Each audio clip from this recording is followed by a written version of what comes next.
Welcome to the Select Board meeting for Monday, June 6th. We'll call to order at 6:39 p.m. First item of business is surplus equipment request, town clerk computer, third read.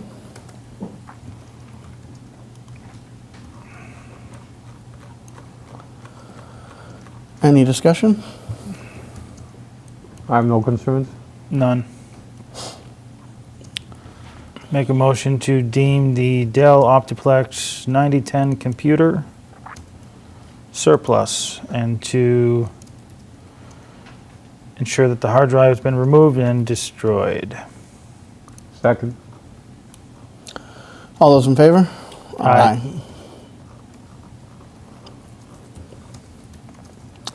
Next is surplus equipment request for Information Technology Department, computers, third read.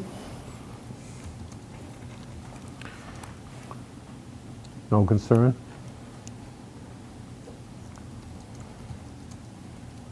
None here. Okay. I'm not going to read through all of those different laptops.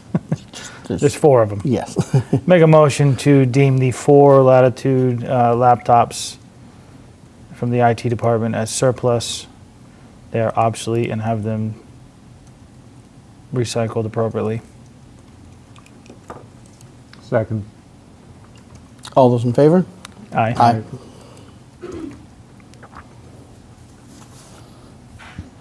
Surplus property request, administration asphalt milling, second read.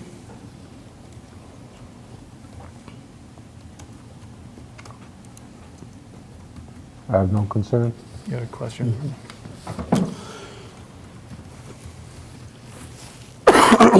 Yes, Glenn, go ahead. Sorry. So, sorry I couldn't be here at your last meeting for that. It's a large quantity, so I saw some people are thinking about coming down with 5-gallon pails, pick up loads.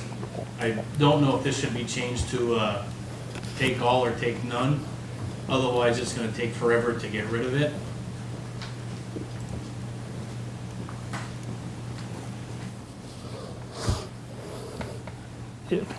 I didn't need any bucketfuls or wouldn't know what to do with them, so I looked to them to weigh in on that. I don't know how many people are going to need 9 triaxle loads, though. You're only going to be looking at companies. You're not going to be looking at people in town that need 9 triaxles. No, I get it. That's what I figured would probably come and get it, because otherwise it's gonna go to waste if it's not let out there.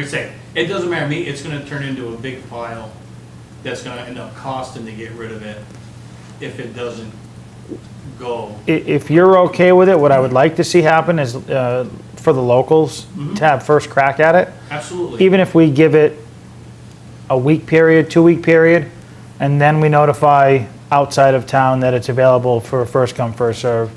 Yeah, I think by the end of June is fine for local stuff. I mean, Yeah. I think a month is gonna be fine. Okay. Yeah. Once we get into the continuous heat, that's when it's gonna. Right, we don't want it to solidify and turn into a Yep. problem. No, I get that.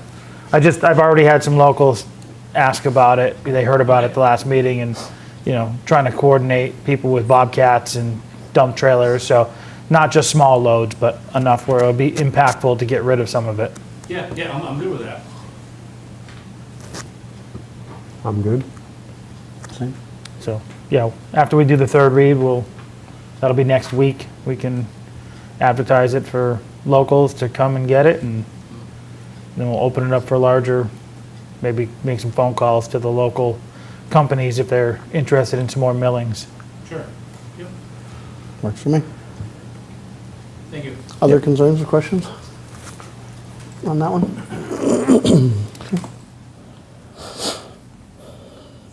A review of the highway foreman description draft. I should have just called you up here anyway. Come on up. Yeah.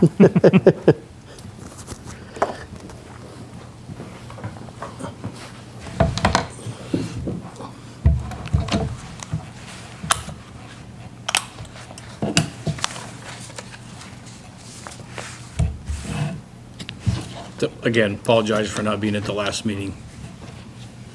No problem.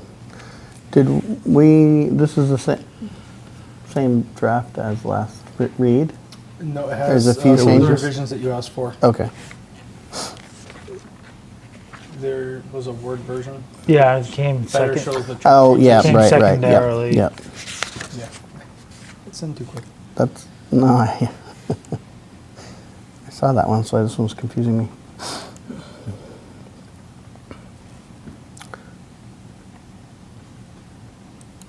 Questions, concerns, comments?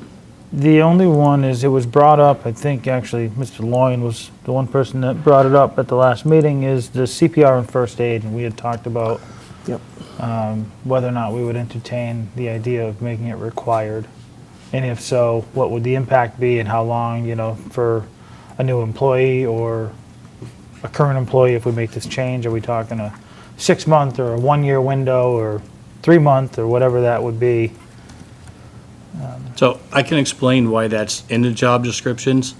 Past superintendent put on I think it was like 3 or 4 town class for flaggers, and you had to be CPR first aid certified for that, for the flagger class. So if details could not be gotten, then a highway department person could do the flagging. That's why they're originally put in there. Right now, we're not flaggers, we don't do flaggers, all detail, because of the size of the staff, is all hired out.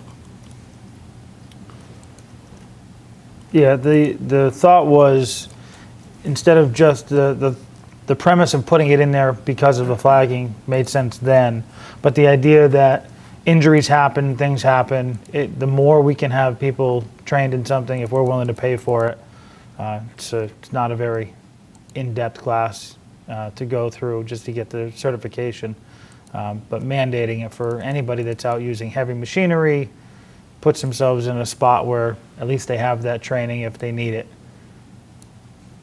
So that's the idea that we were talking about, whether or not we still want to entertain preferred or if we want to change it to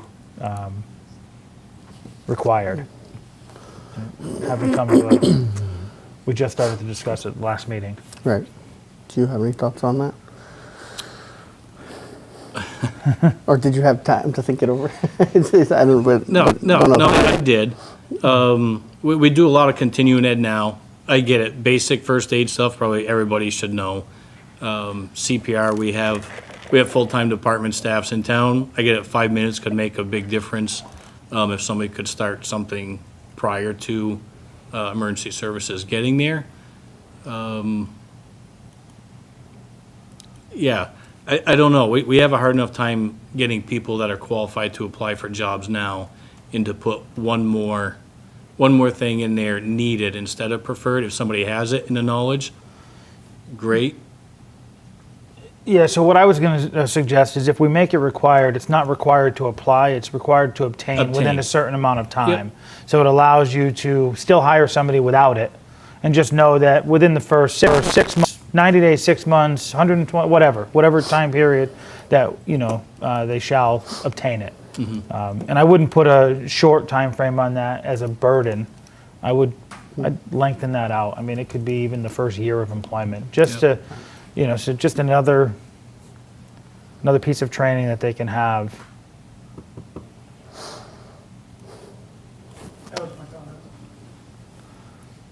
I mean, I don't have a problem with it. If I were to put it on there as a requirement of the position, I would recommend 1 year. It allows a maximum amount of flexibility for, especially with a small staff anyways, to be able to find the time to take time off and go do the training. That's at our cost, At the town cost, yes. It's not the employee's cost. our cost and our time. Yes. Right. right, on our time. Yep. And on our time. Yeah. I could go either way. I mean, I think a year, just because of flexibility and everything, is important. Whether it's like strongly preferred, or we try to encourage everyone to do it, whether they have it or not when they get hired, and or we require it. I could go either way. I can see both sides of that for sure. So, to give you a perfect middle of the road answer, but yeah, I don't. I mean, I can see both. I understand some people it's might be a daunting thing to Right. think of doing or being involved in, but also it has value for sure. We're flexible. Yeah, we're flexible.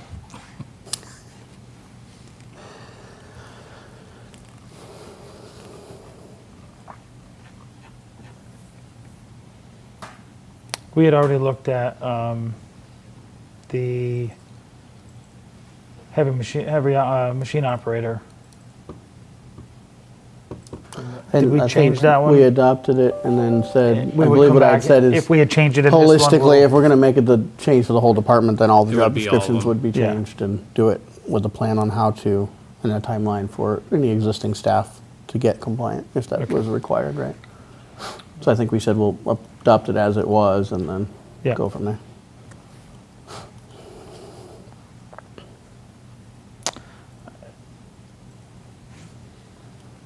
I don't have a problem with saying CPR and first aid certification to be obtained within first year of employment.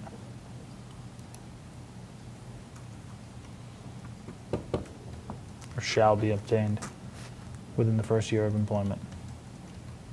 I second. Okay.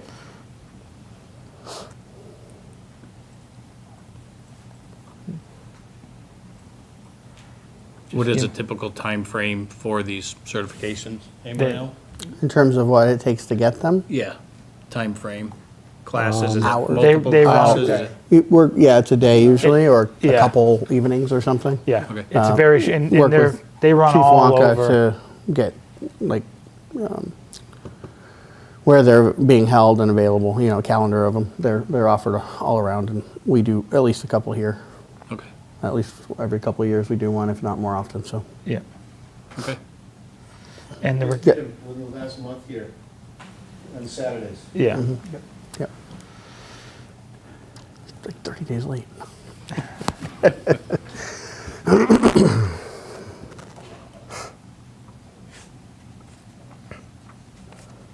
Any discussion on the other amendments or adjustments to it?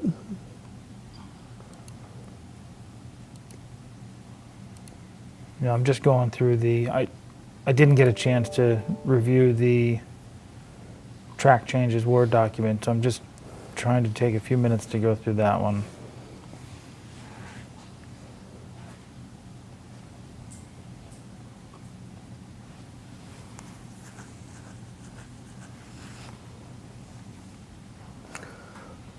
In number 10, under the essential functions, Yep. we've got light, heavy, and minor. What is minor highway equipment? Could be a shovel, it could be a tamp.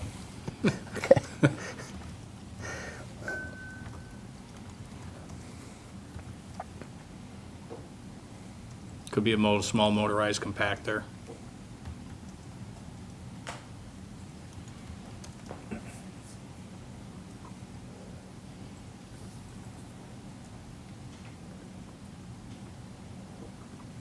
Thank you.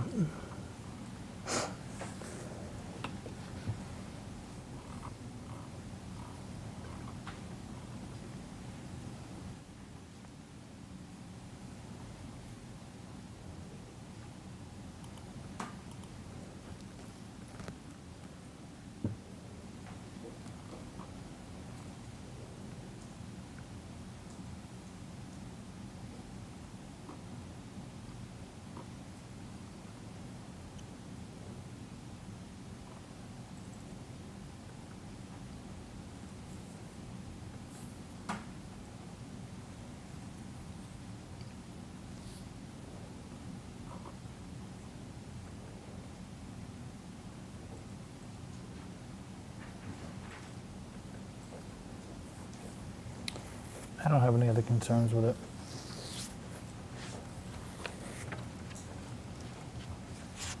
I know there was a question last week, I believe Bill brought it up about the drug testing. So all our licenses require us federally to be on a random drug screening anyways. I know it was just the wording on how it was worded in there, but yeah, all highway department staff is on that anyways because of the licenses. Are we good with 8, essential functions 8's wording then? Because I think that was the line. Okay. I think it's, in this position, it's in the essential functions. In the equipment operator, it was listed in the physical demands. So it's the same verbiage has been put in the physical demands. We can remove it from the essential functions if that's your preference.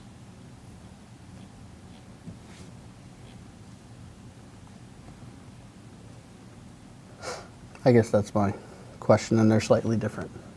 Because one's the state and one's ours. The essential function says the towns, and really it's the states, DOT. Okay. I guess I would strike 8 if I would think in that case.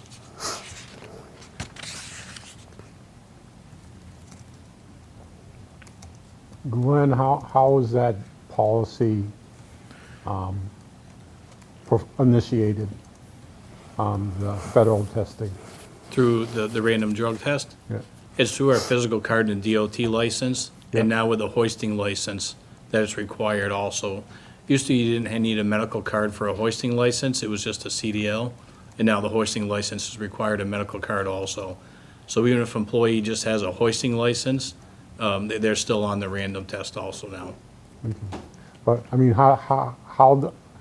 from step A to step Z, how does the testing occur? How does it happen? So it starts as pre-employment, Yeah. and then starts as a pre-employment anyways by the town side of it, and then as soon as you have your physical card, then you're automatically put on it, and then it's an every 2-year physical or a 1-year physical that comes up, depending on any health conditions, and then it's a random.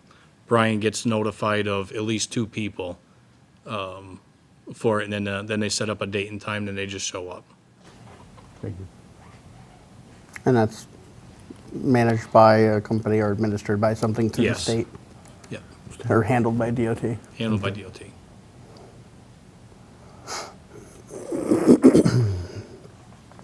Are you guys good with striking 8 in the essential functions and leaving it in the physical mental requirements? Well, the only Yeah. other one is, we do have a policy related to, a town policy related to drug and alcohol. You do. Correct. So it's, But that, well, go ahead. it doesn't supersede the DOT random, they're not the same. So Correct. you're required to do the random DOT because of your license, but we also would require our staff to follow our own internal policy, which is why it's listed as number 8. They're 2 separate things, so that Sure. if we don't have it listed there, then we're almost saying it's not a part of the job, and Well- they have to follow the policies Don't they have to, anyway. I was gonna say, we don't list every policy in the True. essential functions, so if it's a town policy, it's a town policy. I mean, I Fair hear enough. you, because it is maybe Yeah. more of a pointed one, but, or, you know, I do I believe don't what know. it was trying to articulate is the practice that Glenn just described for you. the DOT or state or federal Correct. mandated, not the town's policy per se. Right. Correct. Okay.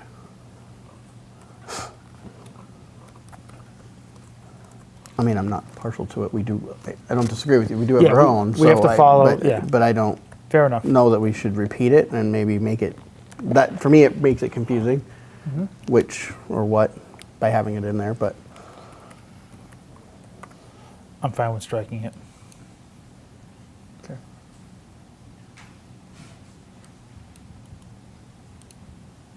are you good with that too? Yep. Okay. Any other changes or questions?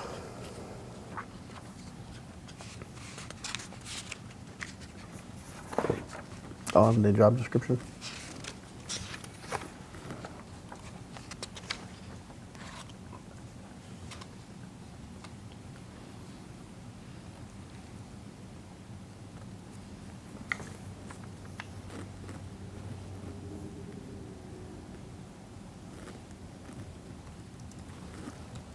So Glenn, is it your recommendation that the grade level is E, and what step is it? Or is there a step? Well, any other position, it's started between 1 and 3, depending on experience, as for any new hire.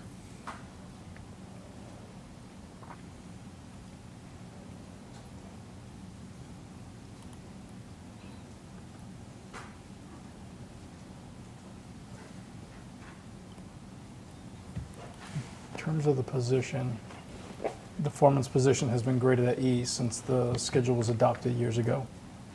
So in terms of the position itself, E is the appropriate one unless we break public works out from general government. So those two things are already established unless you're looking at reclassifying.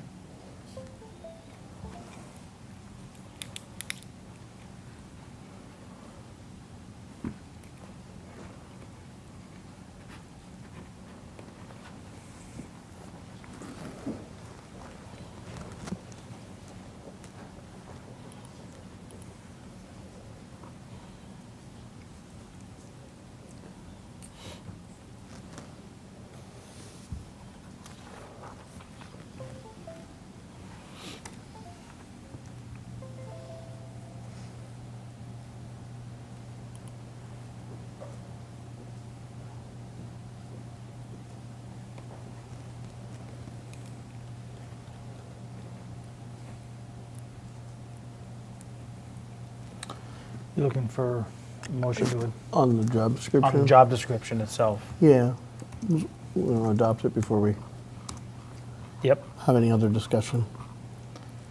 As amended. Make a motion to approve the highway foreman job description as amended. Second? All those in favor? Aye. Thank you.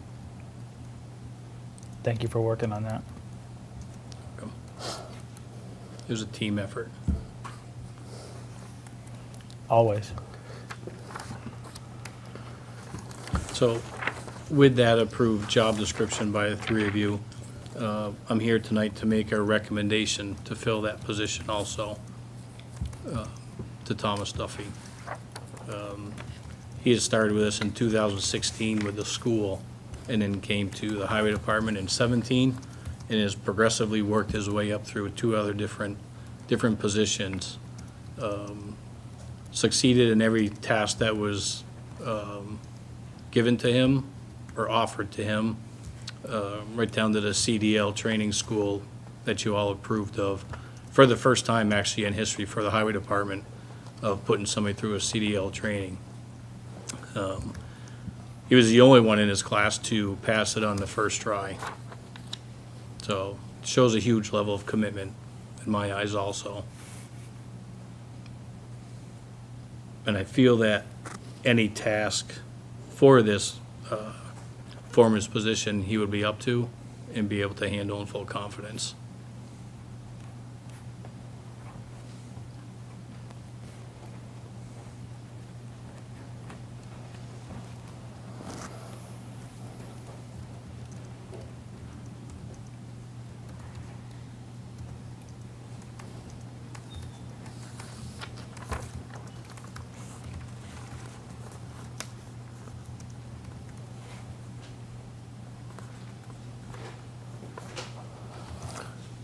Questions, comments, thoughts?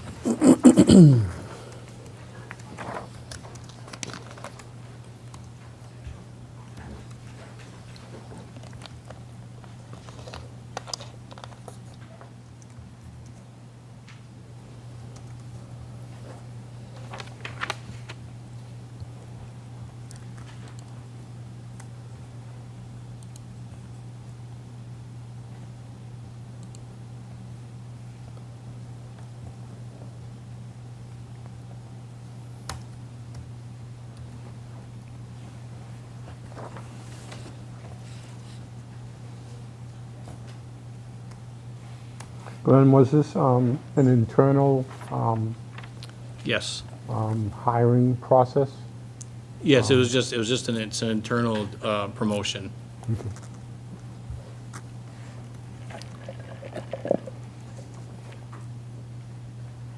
Are you talking about the recommendation or the original?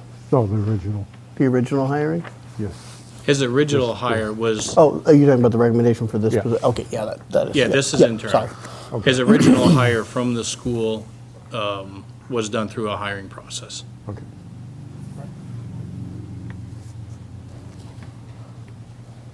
As well as the hire to the highway department. You're right, yeah, and to the highway department, yes.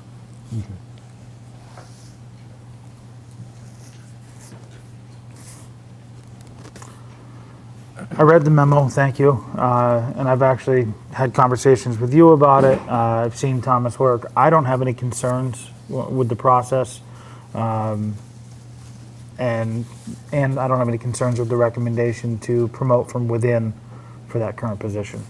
I think it's a position that needs to be filled. It needs to be somebody who understands the internal operations of the department to be the foreman. You'd be hard pressed to open this up to a public hire and get somebody to walk in off the street to become the foreman in the role without knowing the day-to-day operations in this department, in this town. So I would recommend that we move forward with that, Thomas Duffy as the foreman's position.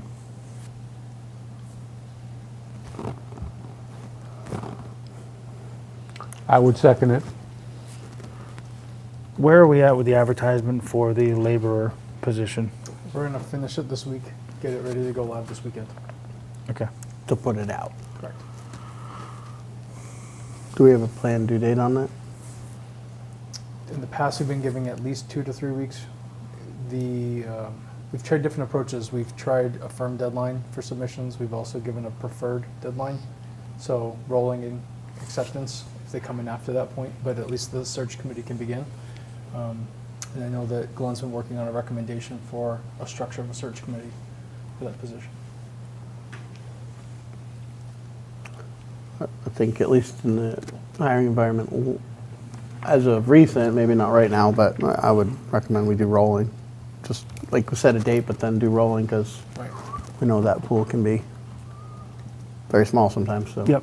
Okay. keep it available, open. We don't know that we'll have the right candidates right away. I heard a recommendation turned into a motion. We need to set. Well, if you're going to make an If emotion, we're gonna make it, we have to finalize set it. Yeah. a effective date and a rate and all that, right? Correct. So I was going to circle back. Yeah. I share your opinion and I have no concerns. So we'll just set the formalities. Yeah. So I was looking at the various grade steps that are available. This is an E.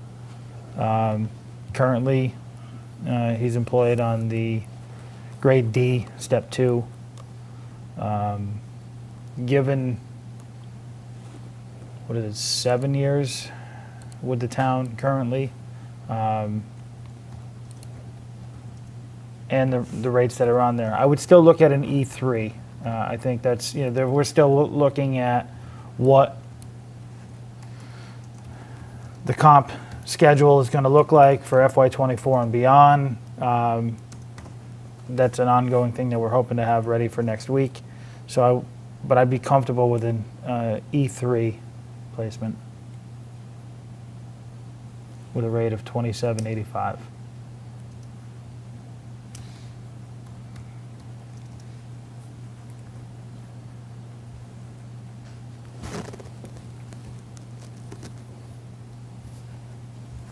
Glenn, what is his current salary? $23.74. $23.74. Glenn, you sound different today. It's the echo.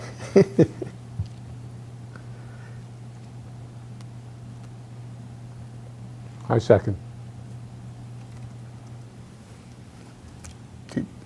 Did you put a start date in there? I did not. Kind of piecemeal on this one. All right. Make a motion to promote Thomas Duffy into the position of foreman effective June 5th, 2023. Does that date work for you? Effective June. 5th, Thank you. tonight, Okay. Start of the pay period, right? New paper. new pay period, at a grade E, step 3, with a rate of $27.85. Second. Any other discussion? As with any other position and promotion, we've always done Usually 6 months. we've 6 called months out. probationary. Yeah, that was going to be probationary. the other piece. Sure. Do the You want that in the motion? standard, Or yeah, just, or just yeah. amended to include the. So to include a Traditional- 6-month probationary period upon the promotion. Second. All those in favor? Aye. Aye. Aye. Thank you all very much. You're welcome. Congratulations. Congrats. Now you can come up and do some different work. Glenn, anything else for us? I think Mariah and I have a few things for you, but Yeah, you do. But- there is some stuff on there. But later on the agenda, Yeah, I didn't know. related to this stuff, we're good? No, we're good. Okay. Are you 7? Oh, you're after Yeah, 7. we're after, so we'll go into the joint. We'll come back to that stuff. Yep. Yeah. Thank you. Thank you. With that, we'll call the joint meeting with the Finance Committee and the Capital Planning Committee to order at 7:10 PM.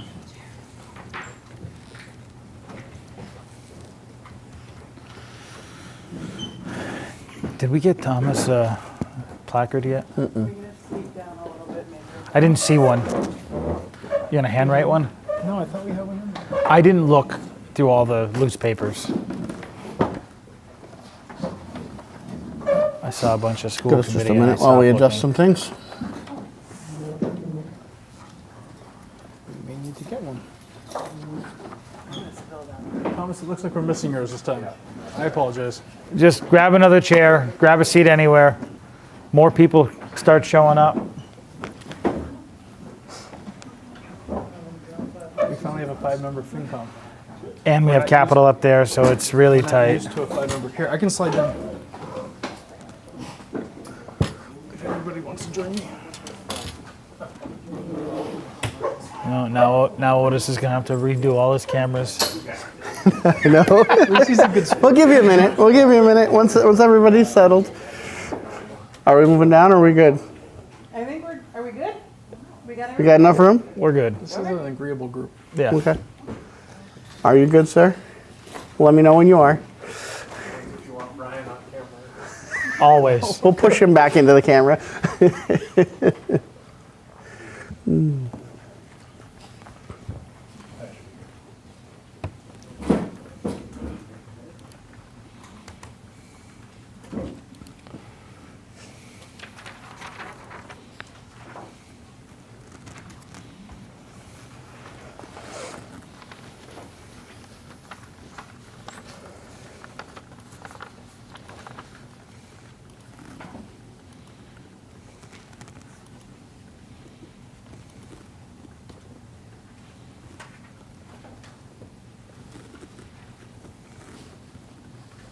Good. Thank you. Welcome, and welcome, Thomas. First joint meeting with all of us. Glad to have you. Glad to have a full finance committee. First topic for tonight for the group is review of the STM warrant draft.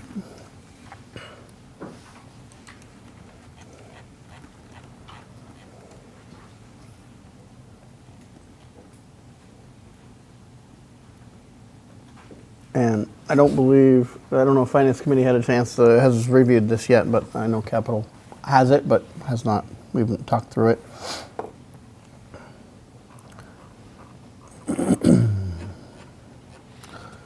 First article is revolving fund transfer, continuing appropriation for Veterans Field. So this is a request to transfer $10,000 from the recreation revolving account to a continuing appropriation to be established for the renovation or redesign of Vets Field or take any other action.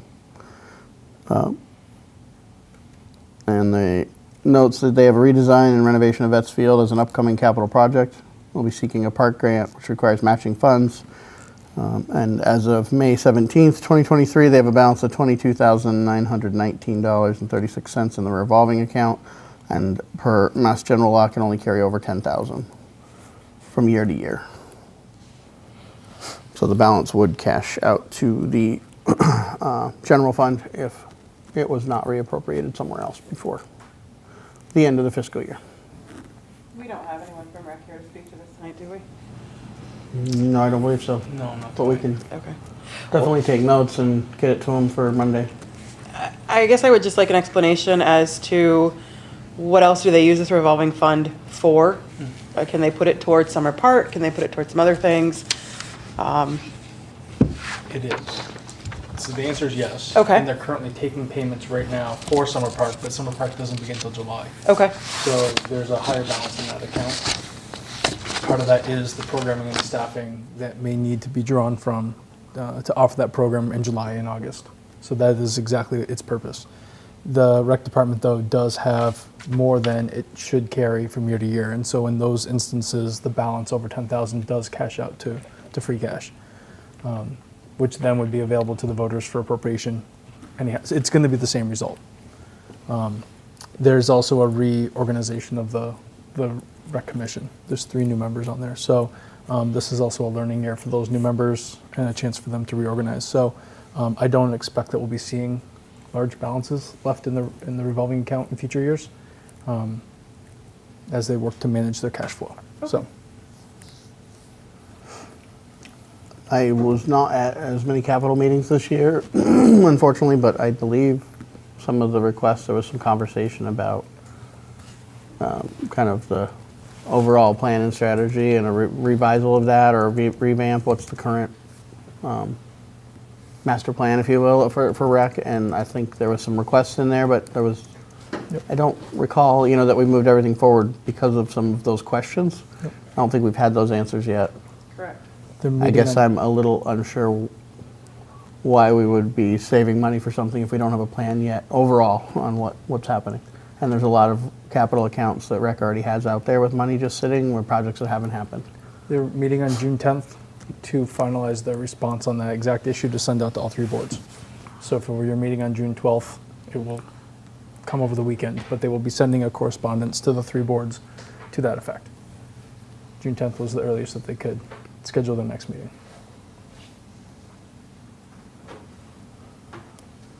It'd be good to have it. It's also one night to get it, read it, review it, discuss it, and decide. Agreed. Because we pretty much want to approve the warrant next week, so short period. Push back a little about the meeting date. This was a request that came from Capital Totally. months ago. So to hear that they couldn't get a meeting together till June 10th is a little That's fair. That's fair. questionable. They, as you'll see in the select board packet, you've got a surplus equipment request for the dugouts. That's a project that was appropriated 2 years ago, 3 years ago at this point, the replacement of the dugouts. And for, I won't come up with what the reason was, for some reason that didn't even make it to you all to request the removal of those structures. So again, with the new board coming on board in the last few months, they've been trying to push through some of these things, help tie up these loose ends. So with the new structures coming down, or the old structures coming down, the new structures can be ordered and designed. So there is an energy coming from the Rec Commission to work on some of these outstanding open objects. But to your point, that feedback has been requested for several months. I do know that this is on their agenda for the 10th. I can speak a little bit to that there was a meeting scheduled before the 10th, but they didn't have a quorum. They weren't able to meet the quorum, which is why it came up on the 10th as the next date to do it, so. If this article is going to be for revamp of Vets Field, if that's what it's transferred for, could they give us some idea of what they plan to revamp? I mean, I think it is, but it's match funds for a park grant to do something there. Okay. What, to your point, I have no idea. So could they? Yeah. Should. I guess hearing a little bit of that too, I'll just add, because obviously Rec will be discussing this before we meet again. If there's there's a bunch of new members either there or joining, haven't joined yet, who will as of July 1, and then, different energy, different direction, different discussions may be happening. It seems like that may be better that we hear after they've gone through some of those iterations with the group and kind of if they've changed their path rather than, I'm not saying this will or won't be part of it, but just it sounds like there's potentially a lot of, revisioning happening. And so until that's done, I don't know if it makes sense to be moving things around to support something until there's a full plan, but it's just a thought.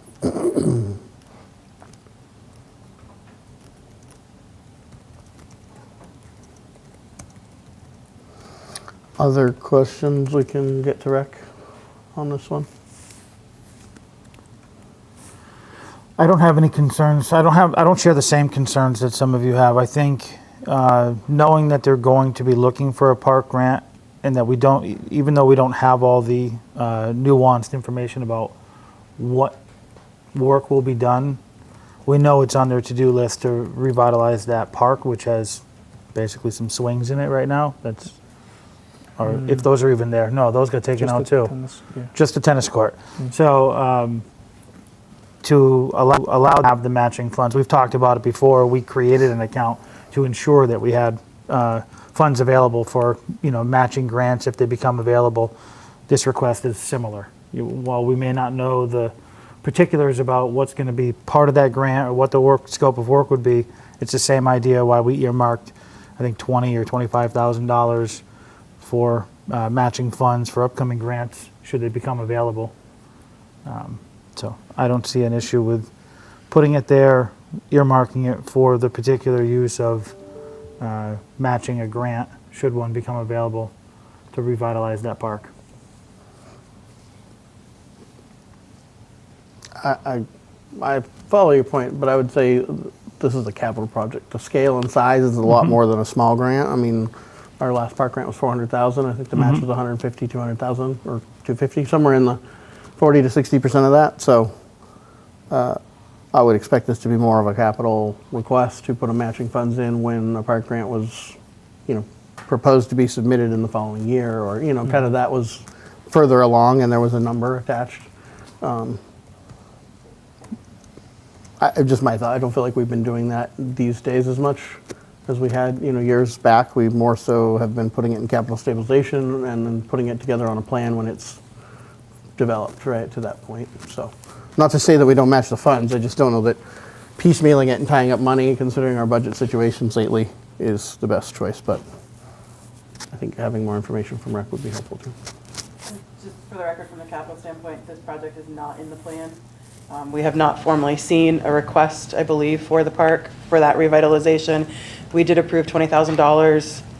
I think it was last year for the park grant writer. Part of our concern is Rec has several outstanding projects. They have quite a bit for funding for outstanding capital projects that have, for various reasons, have not come to fruition. And so part of that concern is all that funding is kind of just sitting there, and for capital, we don't know where these projects are, what's being worked on, what isn't being worked on. And one of our questions was they had done a really great master plan, and I know COVID really threw a wrench into some of that stuff. So we had actually asked them to go back and review that and just kind of restructure what fiscal years they would be doing things in, just so that gives capital the ability to put that into the plan and know that this is coming. So as of right now, yes, we have heard them speak about wanting to redo Vets Field. Capital has not said one way or another whether we would support this moving forward or not. Okay. Fair point. Thank you.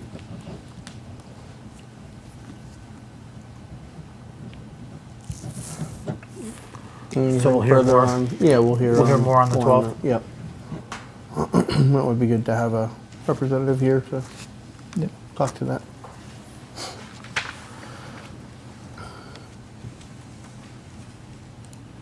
Next, excuse me. Next, Article 2 is appropriation for water capital improvement. See if town will appropriate $51,000 from water enterprise fund. Sorry, for the water tank mixing project, and this is for the construction phase. We had approved, I believe it was $25,000 for the engineering phase, and held off on the rest of that proposal when capital reviewed it until we had a firm number, because that was a guess at the time.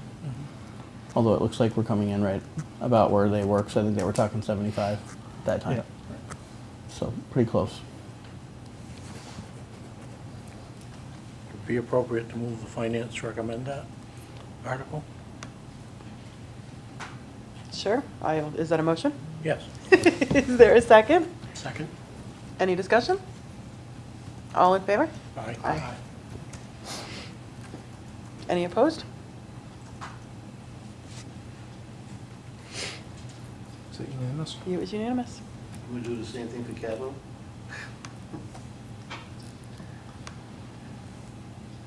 That would be a Ben. Is it capital? Yep. It is It is capital. capital. Capital, yep. That motion? Yes.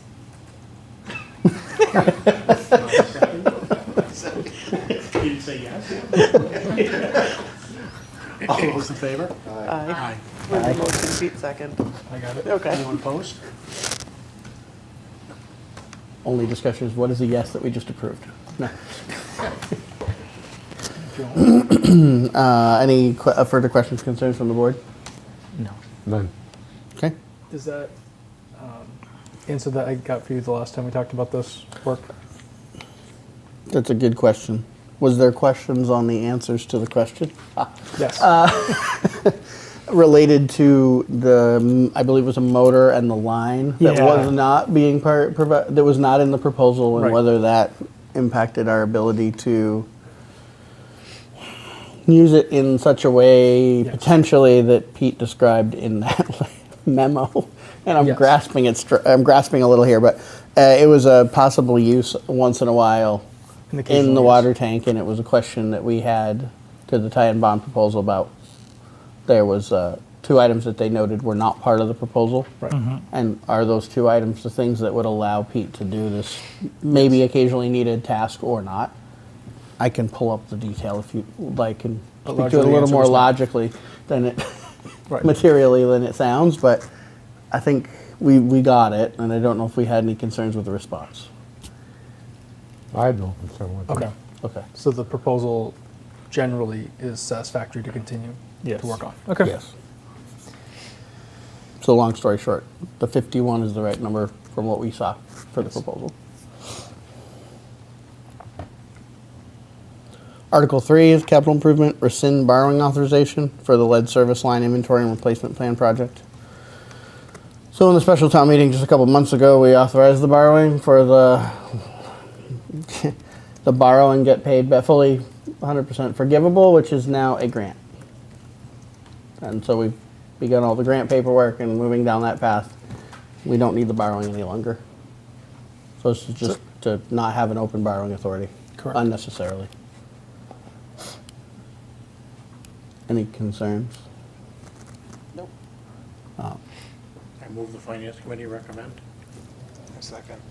All in favor? Aye. Any, Make a motion for the capital to accept. All those in favor? aye? Similarly, and maybe I should give the floor to you or to Mariah to give us maybe a 2-minute update. I think we're going to talk a little bit more about it later, so I can wait till then if you'd like and come back to That's it. But We can just discuss it through now. you want to talk it now? Okay. Church Street Bridge. So it's Article 4, and so Article 4 is to rescind the borrowing authorization for Church Street, and so we have discussion of Church Street Bridge project later. So I think we'd all like to hear about it now. So we'll jump into that for a minute and then come back to the STM. Okay. Welcome. Ryan, do you want to talk about what you voted on at the TPO meeting? So there was a brief memo that I sent out this afternoon just to confirm for everybody what we had hoped would be good news. So the Franklin County Transportation Planning Organization, commonly referred to as the TPO, met on May 23rd. So the last time we met, May 22nd, we were anticipating this meeting. The Church Street Bridge has been accepted onto that plan for federal fiscal year 24. That begins funding on October 1st. So we are officially in for $1.6 million, which is exciting news. It doesn't mean that we can just celebrate and move forward. We have to keep working really hard to make sure that we meet all of the submission deadlines for MassDOT. Their regulatory process is not only the state review, but the federal review for the funding. And it can be quite laborious to get through those stages. So we are pre 25% right now. And for those of you who have been doing these road projects with Glenn and Mariah and I for the last few years, 25% is a milestone number. If we can get past that point, which includes a public hearing, things move very quickly after that point. If you don't put enough energy behind the 25%, things can stall out. So we really need to keep working at this for the next few months. But if we can push that through, the goal is to advertise for June of 24. And that would allow us to release all the bid documents, secure a contractor, award the contract, and begin construction Beginning it in summer of 24. 24. Yep. So that June would be more of a, hopefully, a start date, No. not a release June date? would be like It a, would be like like the a, end of the summer. yeah, it The would be construction would be after? September, Okay. October. I gotcha. Yep. More like fall, okay. Right. So yeah, you're still talking 12 to 13 months out before we see like active construction, but it's the stages in between is finishing all of the state and federal requirements. But to know that you have $1.6 million potentially in state and federal funding taking care of this is quite a relief. So that is the suggestion for Article 4, is to rescind that borrowing. We will likely need some of that capacity on another project. Yes. Right? Absolutely. That's good news. That's great news. Yep. So thank you both for, and the team for spending a lot of time chasing this for, I don't know, 18, 24 months now. Trying to A lot get of us miles. grant funding at least in this specific way, if not others.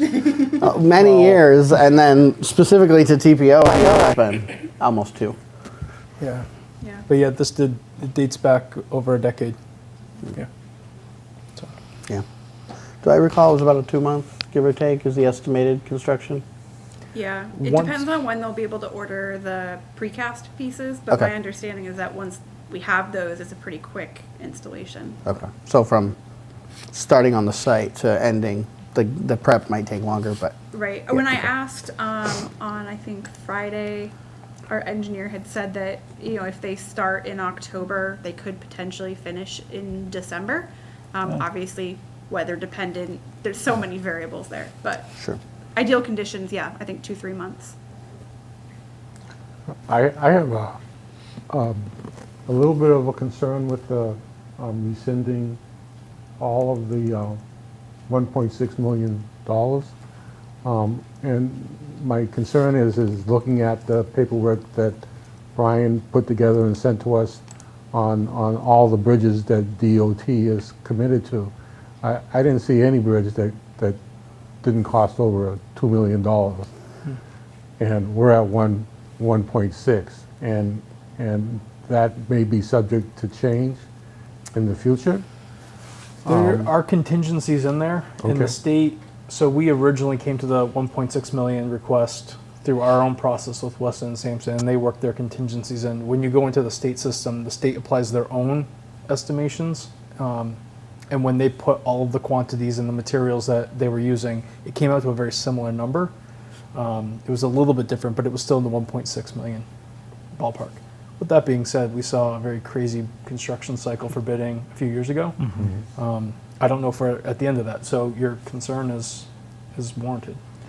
Well, so my question would be if the bid comes in, let's say at $2 million or 3, is DOT going to pick that up, or is that going to then be our responsibility?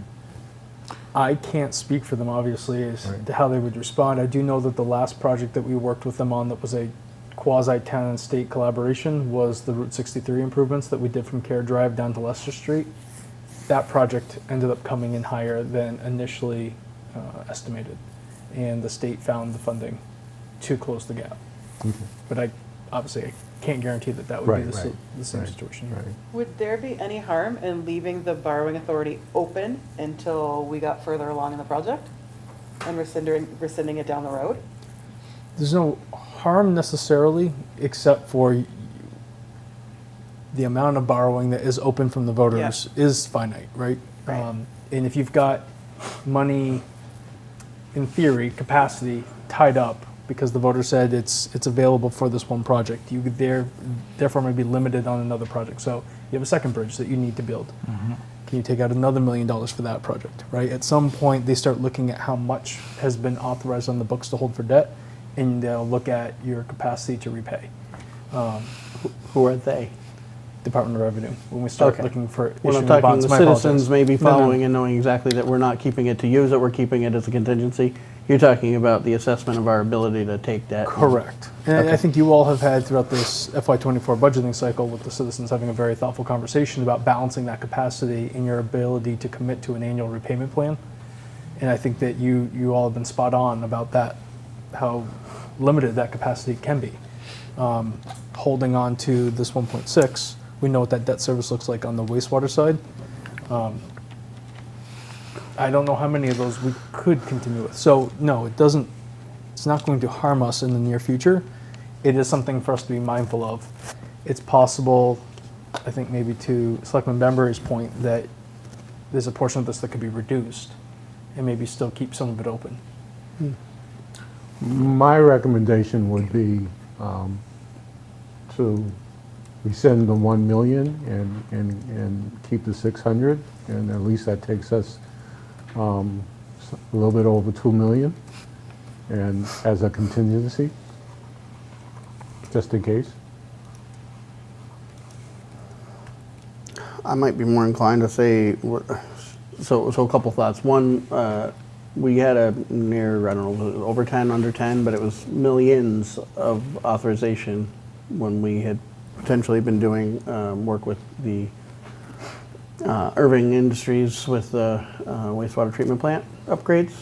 I don't know if because they were involved changed that formula from, you know, an overall assessment, but that was many more millions than I think we're planning on borrowing anytime soon in terms of the next year or two. So I don't know how much risk that is right now. And two, even if that's wrong because they were involved and so that changed the formula, I don't see at this moment, hopefully, knock on wood, that we are going to need and plan and be ready to borrow millions more for another project before June of next year. Right. And if that's the case, we can rescind it the day we're planning to want an authorization to borrow something different.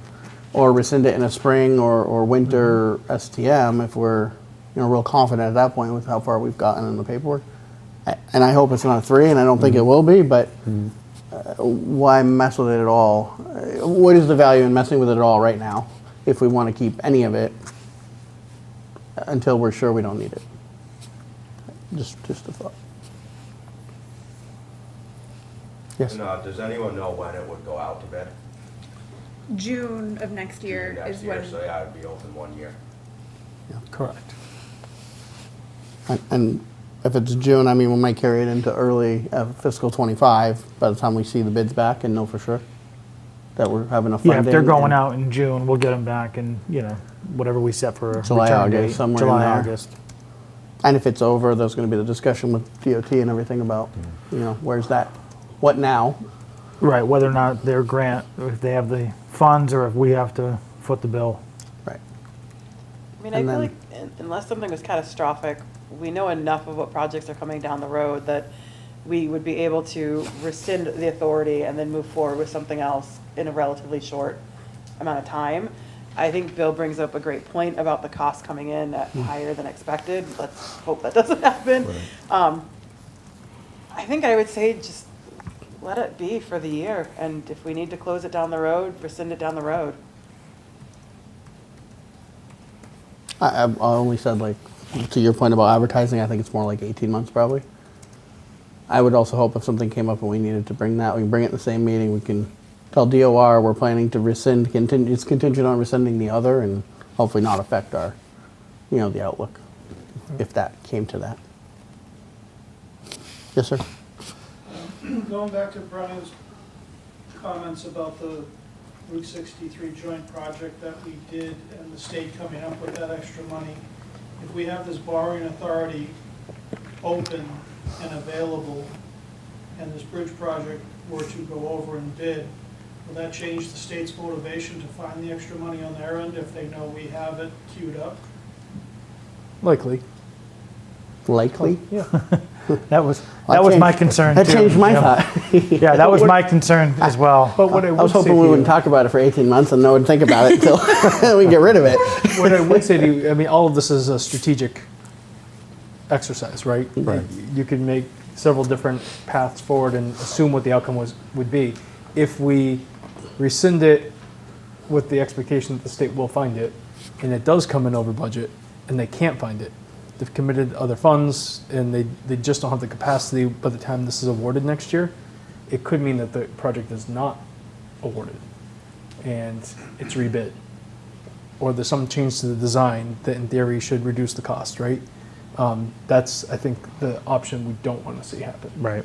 So I think, again, it's a fair strategic point to keep some local capacity. I don't think we just like in this case, they know that we have this borrowing authority set aside, they were still willing to take our project in. So they have heard us, and they have been willing to work with us on that, so I just don't know how many bites at the apple we can get, right?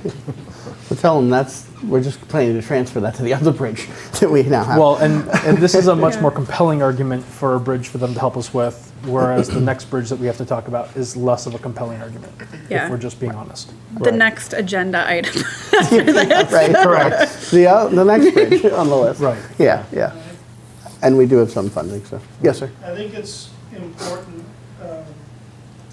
for the residents in that area and the number of traffic concerns that have been voiced over the years, and especially since this happens, that we're capable of moving forward. I'm not suggesting it's all or nothing with the state, but I'm just trying to understand all potential angles. Right.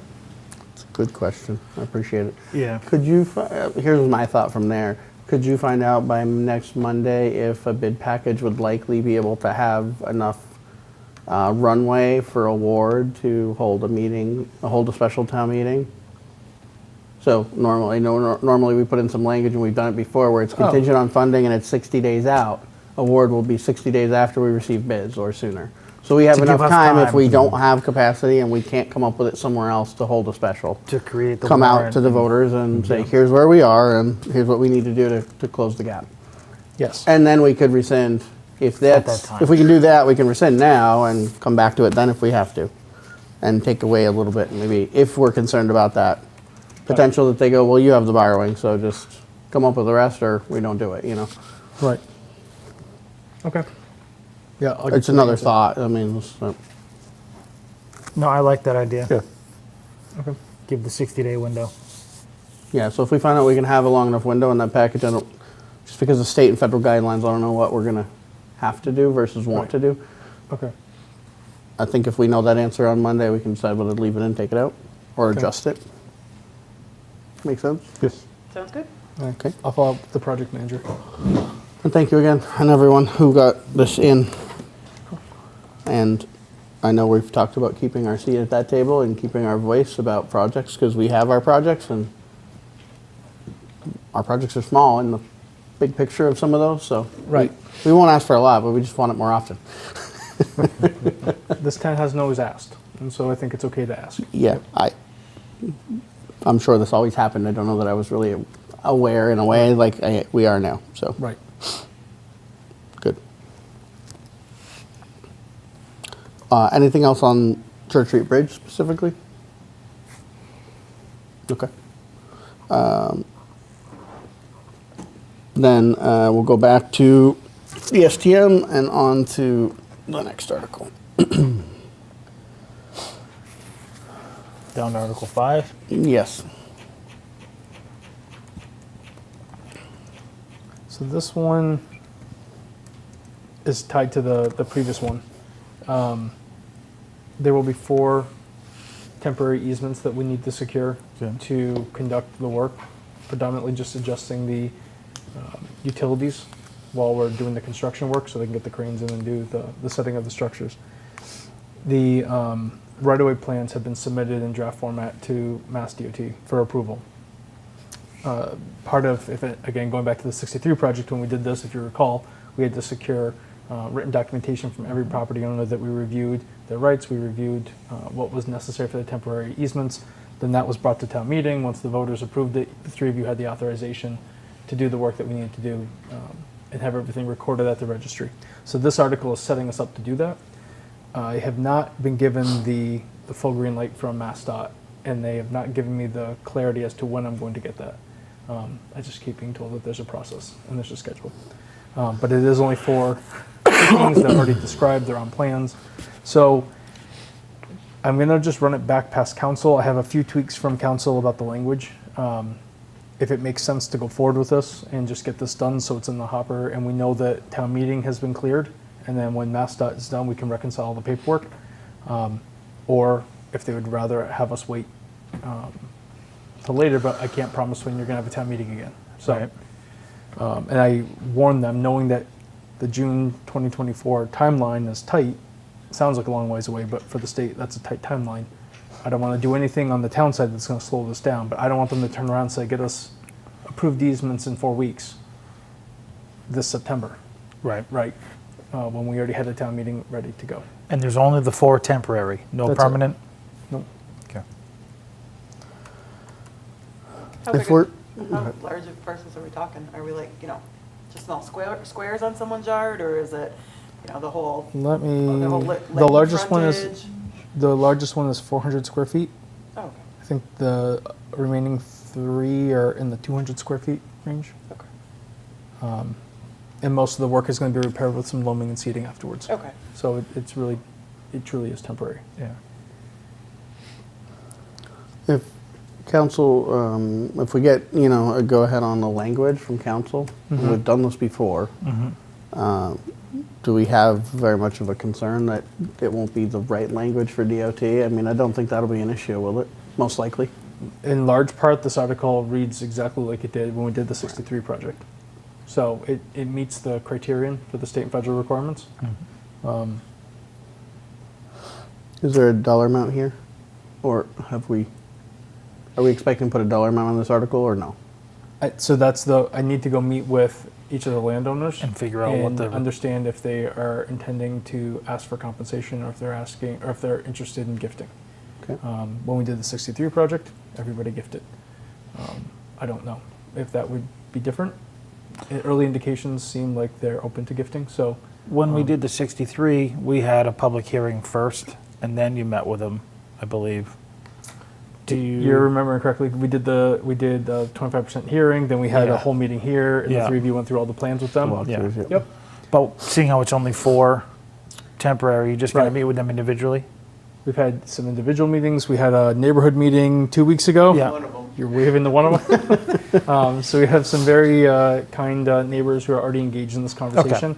And we handed out copies of the Federal Rights Guide and copies of the plans. So we definitely have engaged Okay. landowners who are ready to, if anything, I'm being asked, when can we sign the paperwork, as opposed to, And then when's the bridge getting done? and then when's that being done? Right. So I think it's more us waiting on MassDOT at this point to say, we're fine with this, proceed. Okay. Are we gonna have everything we need to have the article finalized for Monday? I've been given what I need from the engineer. Are we gonna I've have been given time? what I need from council. Okay, It's just MassDOT that I'm waiting on. well, and the landowners. And the landowners are just waiting to hear from me. Right. I mean, unless we hear otherwise, I don't see the harm in moving forward. We can always pull it on the night of the STM if DOT Yeah, on says the- something different right, on before the then, floor. right? Like, I'd Right. rather have it out there and Okay. not miss the opportunity. Right. Unless anyone feels differently. Nope. And next week, when we see this again, the rest of us will be filled in? Yep. Okay, perfect. Hopefully. No, I've got all the information from the engineers. We're ready to go. Okay. Okay.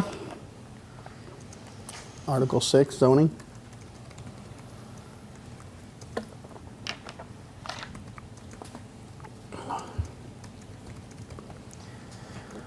So planning has been very busy. Yes, we have.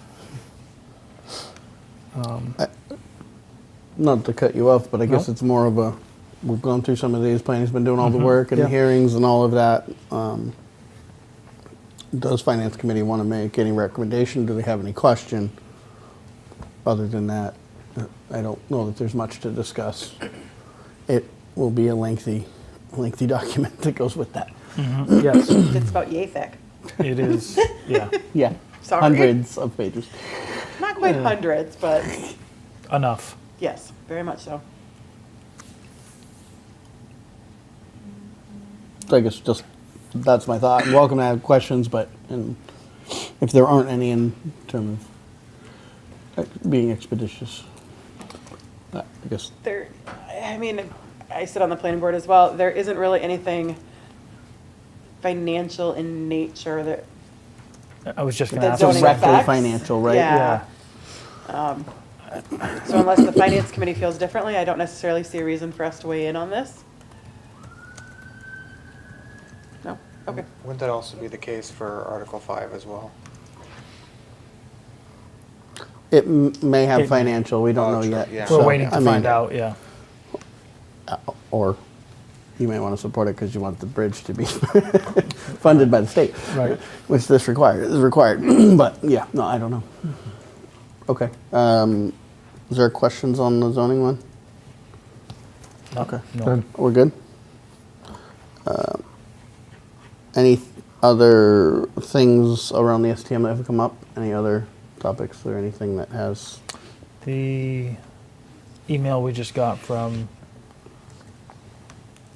Pete today, taking the money out of, what was it, the emergency repair? Was that already funded? It was Oh, not. no, it came out of maintenance, an ordinary expense line. Okay. Yep. So, and he had enough in that. He had I know he sufficient put it money. on there. I just want to make sure that there was enough in there. Yep. Okay. Yeah, I just asked him to give you all an update. Got it. Disregard. Okay. Got it. I hadn't caught up with that one yet. Thanks. Mariah?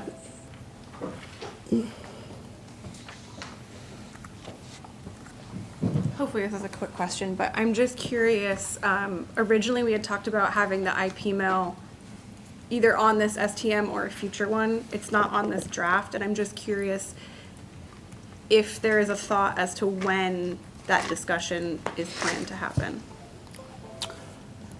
That is 2 topics down.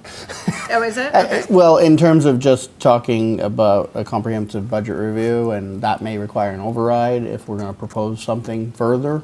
And this is an override proposal, so to me it was we need to have that discussion about when and how do we want to do those. And if that means we come back to the STM and say, let's put those draft on for the next meeting, or, Yeah. for Monday, so be it.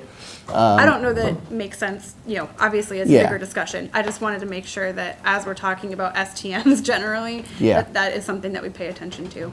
For sure, for Thank sure. you. It is on the STM list. It's just not on this warrant yet. Thank you. Okay, that was it on STM. Next topic was discuss FY23 budget adjustments. Which I'm hoping, I'm going to say there are none that we know of at this point. To this moment, I'm not aware of any. Okay. Though the town accountant and I have started our weekly check-in, going through all the town departments and making sure that we're coming in on budget. Do you think we'll have a high-level assessment by Monday? Or, I shouldn't say that, a good enough feeling on where we are by Monday to know whether we think we need an STM article, and if so, put a number on it. Yes, Okay. we're doing our check-in again this Friday. Okay. I told Deb that we'd be meeting as a group on the 12th, and that we were trying to identify whether or not an adjustment was necessary. Because she's done this for many years, she always leaves the caveat that she can't predict what every department's doing. And so from all the departments I've talked to, I have a fairly good sense of what everybody's planning.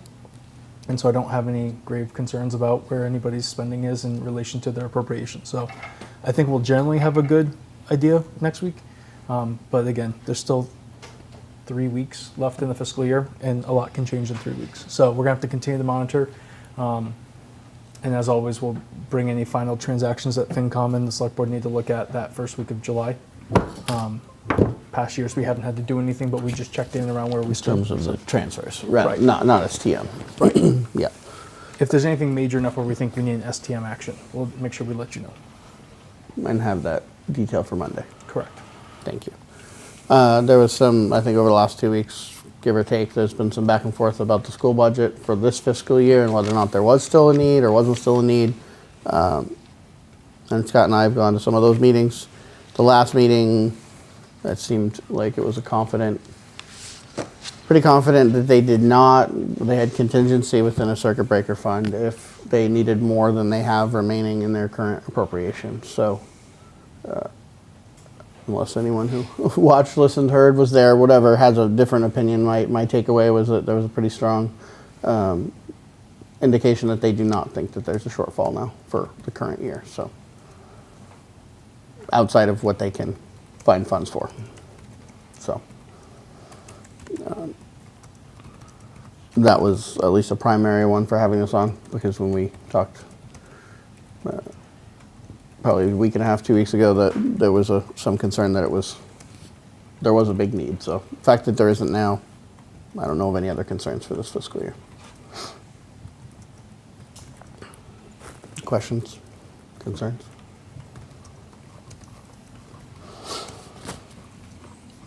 FY24 comprehensive budget review. So we had, various discussions and meetings, obviously coming in our planning phases well over budget for FY24. And then bringing that down, and then discussions about how do we balance if it goes up, and how do we look at an override if we consider bringing one to the voters. And I believe, Bill, you had found a approach, and I'm going to mess up the name of the town again. So you had found an approach that you shared with some of us on like a holistic, town-wide, department by department assessment of I believe it was Norwood. Norwood. Thank Yep. you. I'm gonna say one of the wrong ends. That's the right one. And so that was a proposed idea, and at least my feeling and my comments leaving the annual town meeting were that we would be still looking at all the rest of the departments, even though the school was adjusted, that were reduced, and how and what do we need to do or want to do, relative to that. So not expecting us to come up with any answers tonight or decisions, but thoughts on how we approach that and what kind of process we want to use. The only thing I would say beyond that is, my feeling is this is something we should try to work on proactively over the next 90 days, hopefully, and then, if we're going to move something forward, I'd like to see us do it before we're well into FY24. That's a August, September special. Or sooner, but I don't know that sooner really makes sense, and whether we do a vote first,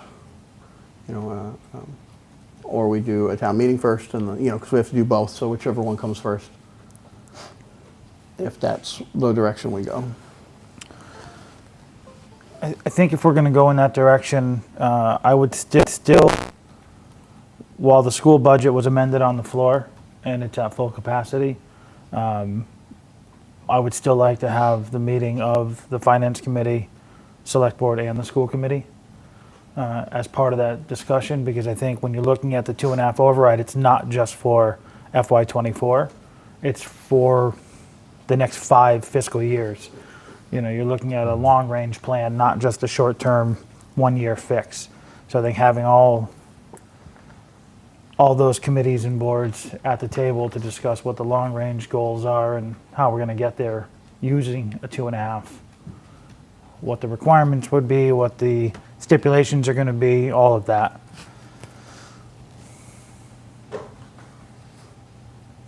Well, and it's balanced for now, but capital's Correct. gone for following years. All of those things, Yeah. right? Other Yep. budgets, we took things out that I think various members felt were important things to do to get to balanced, but not because it wasn't a need or we didn't feel it was worthy. Right. So.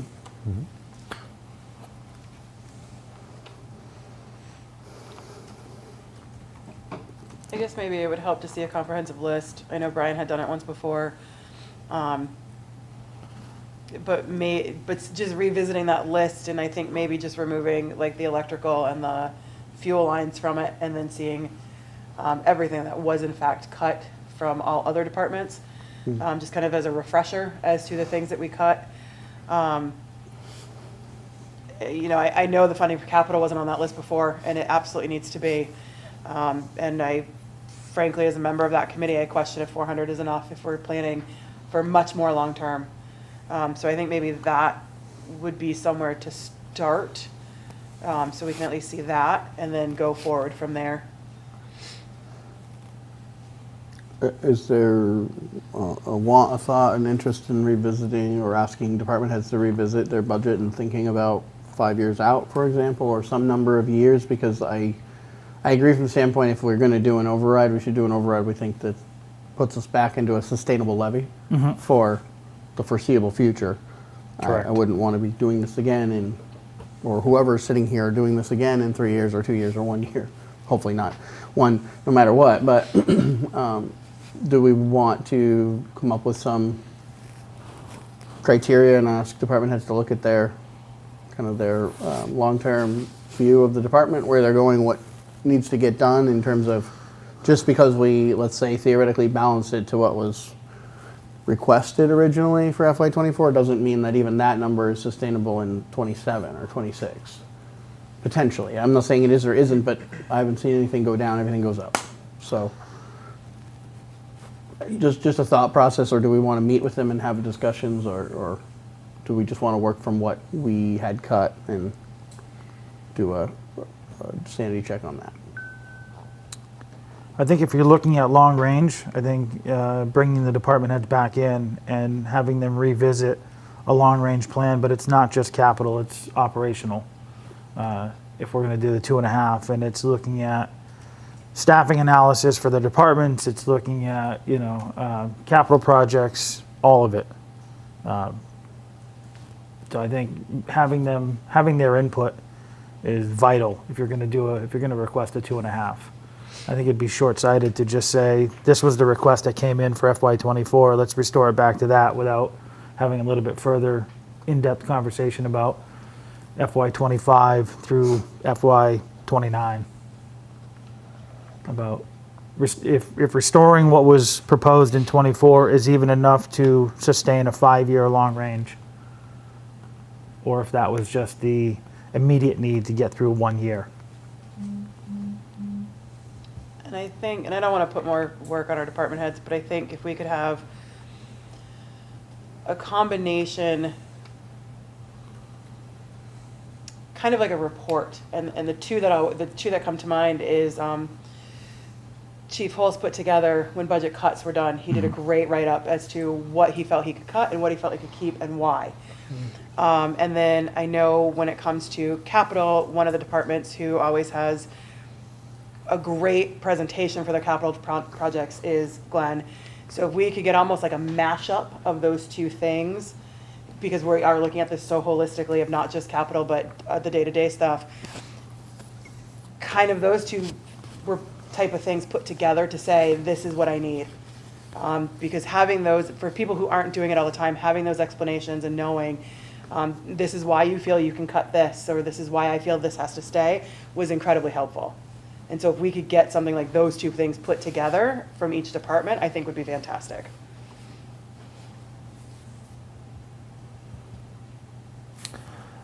Yeah, and I was thinking just operational, even more than capital, because at least there's a framework for capital further out. Operationally, we don't usually take much. I don't feel like we spend a lot of time thinking beyond the coming fiscal year, unless it's a change in something, right? But generally, so.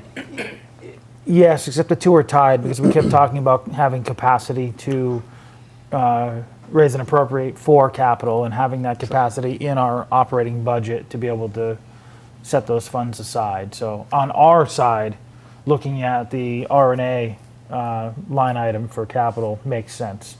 Oh, yeah. I meant we, in terms of getting information from department heads, we don't have as much operational out a period of years. We have it more on capital. I think we absolutely need to do both, obviously, to be stable.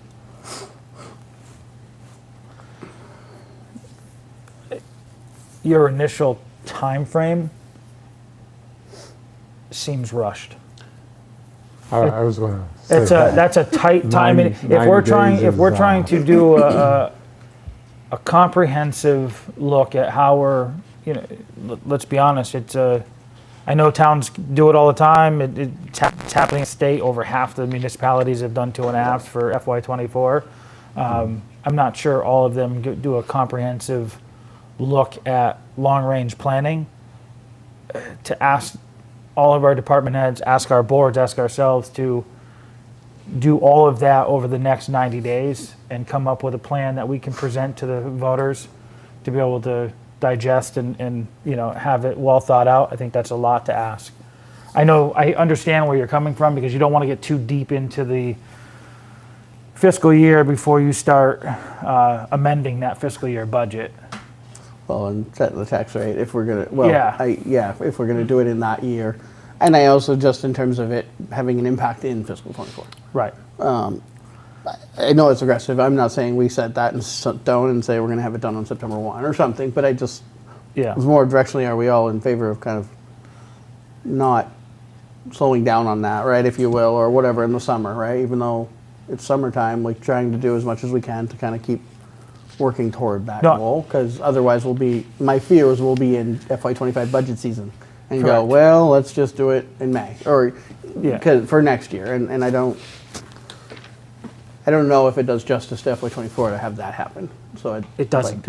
I don't think so. I'd like to get us thinking about moving thoughtfully, quickly but thoughtfully. I'm not saying move quickly. We couldn't have. But if we were going to do that, we could just throw a number and go make a change, and that's not what we're talking about. So Right.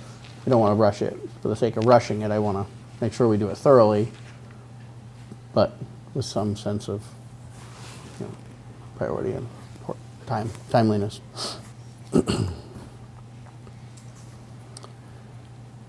So I heard a list of what we cut, or what was cut so far.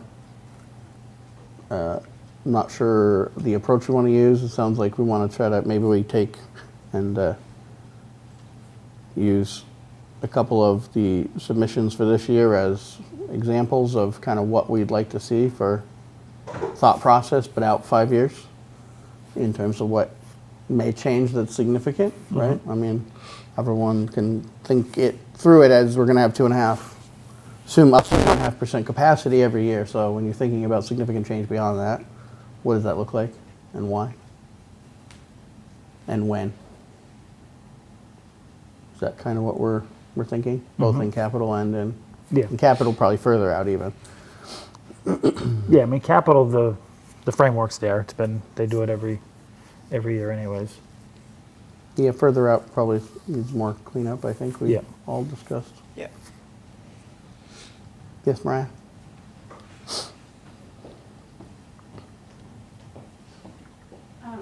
I don't know if any of you have heard of participatory budgeting, but it's essentially a framework that is like a democratic process for budgeting that usually when towns do it, it's not like directly part of the usual budgeting process. It's kind of an exercise.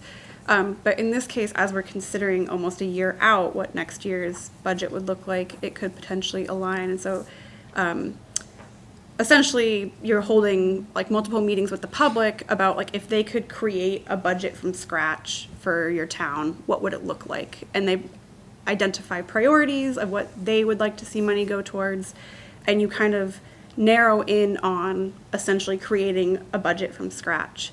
And I know, for example, UMass's Regional Planning Masters program runs them. Orange did one 2 years ago, I think. And it might be, I'm happy to share some information, but it might be something to consider if we're looking at next year's budget, how the public can feel really empowered to make decisions, especially if we're considering an override. Obviously, people feel pretty attached to their tax rate, and I think having people be directly part of the decision-making of how that could increase or change might help people be more comfortable with it. And it might give you all better feedback, because obviously, we usually have less than a dozen members of the public here actually offering input. Something to consider. Thank you. I would be interested in more information. I mean, I've heard of it. I'm no expert. Yeah. I like the concept, but we're also trying to impact FY24, and not just FY25 and beyond. And I think what you're describing is more of a longer process for FY25 and beyond. And I do like that approach. I think that makes sense. We always want public input of where their tax dollars are going and what they feel is their priority, and we hone in on what those constituents are saying. I just don't know if we could pull that process together for FY24. It just doesn't make sense. So if there's some sort of hybrid that we can do to do a stop, a fill for 24, but knowing that we're asking for additional funds for 24, but looking at this process for 25 and beyond maybe a hybrid approach. Still do a fast track over the next 90 days for 24, and then a long range. Just, not sure. I think more information would be great if you could share it with all of us, and then we can kind of continue that conversation in our next meeting. I think it'd be good, even if it's not impactful for this process now, just to think about it in terms of directionally what are department heads, what are we as a town, administration, all of us together moving to try to achieve, right? What is the kind of, ideal state for the citizens, right? Balancing, obviously, tax rate with services and all of those things. Are we just maintaining what we have because it's what we have, or are we moving towards the things that people want changed and different as a whole? Not a bad thing, even if we do that without necessarily a plan to enact it in 1 year or 2 years, just to have that sense of where does the public wish we were heading, or are they happy with where we are?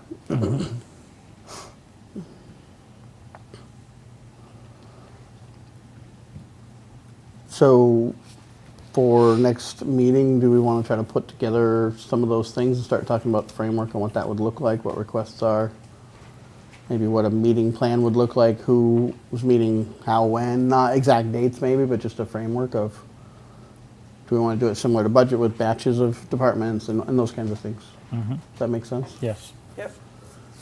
Well, Brian, are you for what we've asked for so far, and then is everybody up for starting that conversation or continuing that conversation next Monday? Okay.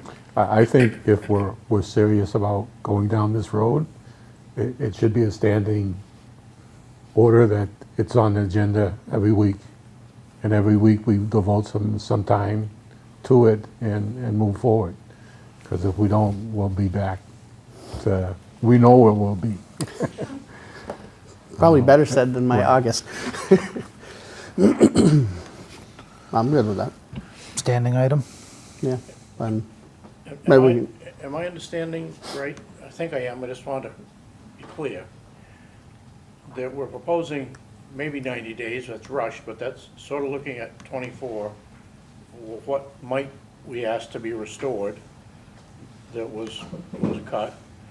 And sort of parallel to that, we're also looking at a longer term, 25, 26 out to 29. They're linked to some degree, and it's good to be thoughtful, but I'm concerned that the departments that cut, because they were asked to, things that they really need, and it's up to the people, do you want to fund these things or not, that doesn't get lost in the shuffle, so we do actually do something for 24, or propose something, see what people want to do, whether it's an override, or it's up to you, or how we go about it. Somewhere in there, in that process, we need to build in the amount that was funded for the school from free cash, where we're going to get it from as an ongoing basis. Assuming the school budget's not going to go down a whole lot. Because we can't give them 300 or however much thousand it was for free cash every year. It's going to come from raise and appropriate somewhere. Right. yeah, it's almost double because it's the capital and the school. I mean, it's double what we moved from free cash. Really, And that's to be balanced. Right. And that's why I said it should be all three committees if we're looking at long range. We have to, because that, it's a third of our budget. 4. Yes. So yes, I think you heard it. I think what I got out of that was just maybe as we're going through this, I think the piece between what is impactful in 24 and what might be different from that over a 5-year period. I think we need to keep them in kind of parallel. So if they're grossly different, we may not be making a decision that's the 5-year change. It's more of the FY24 change, depending on how it looks. I mean, I don't think we'll know until we're there. Yeah. I mean, I'm seeing it as those departments that cut, it may or may not get everything that they asked for, I don't know. But at least there's an effort to look at that and see if there's some amount of what they cut that people would vote to restore. Right. Okay. Agreed. And also the longer term, comprehensive way, like Bill found in Norwood, it'll take a while. That's not going to happen in 90 days, I don't think. But doing that over a longer period, so it's very thoughtful. And the more that you can get people to come out, I don't know if we need to give them like a $50 prize every time we have a meeting or something. You know, why not? 50-50 raffle? Yeah, something so that informed people that come to your meetings and understand what's going on are more intelligent, they can intelligently vote on what they're being proposed at a town meeting because they're informed and they've been out at meetings understanding. When all they hear is rumors and social media and somebody said this and I thought I heard that, and by the time they get to town meeting, they're ready to burn the place down.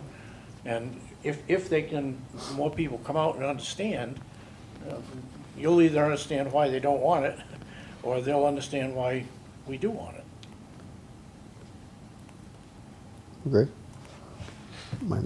I'm hopeful, and I heard a fair number of people at the town meeting, both during and after, that were like, you know, we're concerned and want to know what about the rest. School was adjusted, what about the rest? Yeah. So I hope we will see those people at these meetings and to show up to vote when it's time to, you know, try to make those adjustments.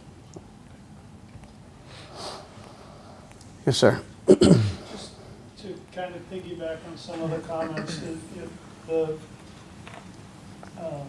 participatory budget planning sounds like it was part of the Norwood thing, and I think we are in a situation where hybrid is what we may want to seriously look at, and in bringing back input from all the department heads. One thing about the Norwood study and proposal was they informed the taxpayers, their townspeople, what the services would look like without the change, and you know, stopping short of fear tactics or whatnot. It's like, you know, I personally, yeah, I'm in love with my tax rate, but I'm also in love with the way the roads are treated in the winter, and the fact that I don't break my teeth in potholes, or that when I call 911, we get a rapid response, or when I call the town hall, a human answers and can help me. And what do those things, how are they impacted if we don't restore these services? Because every department head made cuts, what can I live without? And that's commendable, but what does it mean, not for the taxpayer side, but for the townsperson side of, okay, well, does that mean I'm more likely to run through ruts in the winter and have jarring experiences because the budget's not there for our, you know, departments to clean the roads? Or so I think that's information, not fear. But what, without these numbers being restored, what does the level of service look like? That's where I think Norwood did a very good job, and it allowed people to make that rational decision. Very good point. Yeah. One last thing I was going to propose is if you look at that proposal that they put together for FY19, they talked about they had an override pledge, and it had, you know, 8 or 9 items on there or whatever it was. And they talked about the coming fiscal years, about stipulations that town departments will have, school department will have, and how they function. I think if we look at internally crafting a pledge that's similar to that, but also adding in that this will be a multi-step process. While you might see an FY24, an override now that will directly impact FY24, that the pledge is that this is an ongoing process throughout FY24 to ensure that we have the correct operating budget for FY25 and beyond. So it's a two-step process. You may see a 2.5 now, but we may not be able to get the full process completed in time to say that we're set for the next 5 to 10 years. So this might be a two-prong approach. Let's restore some of the bare essentials for 24 to ensure that we can operate appropriately, and then let's look at the long range. So if people are forewarned that this is a two-step process and not just a one, I think it goes a little further that way. Mariah? As we're looking at the long term, I would just also ask that you ask department heads, not just what the, kind of, like you said, Jim, not fear tactics, but like, what is the bottom level of service, but also what are things that we want that we don't currently have. And I think we ask the same of residents, because there are services that other towns that are larger than us or different than us offer that people might say, wow, I really wish that we had that. And I think that can we can be creative. Agree. I think it's a starting point, but I think, we'll work up some schedule too, and at least a few meetings out, we'll put it on the agenda, and then, where does it make sense and availability to do as many groups together as we can. And maybe we plan to cap that at a certain amount of time just to kind of not have it get away from us every night, but I think that's good planning. Do you have enough from us on some of the things we're looking for to start? Yes. Yep. Anything else for that topic for the moment? I just wanted to say that if the town's departments have to create this list, is the school going to have to create a list as well? I think it's yes. I think it's to what Scott said about we need to sit with the school committee as well, and to Dan, understand what was budgeted, what's budgeted now, and what's that look like forward, and what does that mean, because we, to be balanced, that takes a lot from where it is now, and if it's going to rise, obviously there's expenses they can't plan, but the things that they do know. So yeah, and I think the school committee would be amenable to having that conversation. I would hope so. And we'll dig in as much as we can.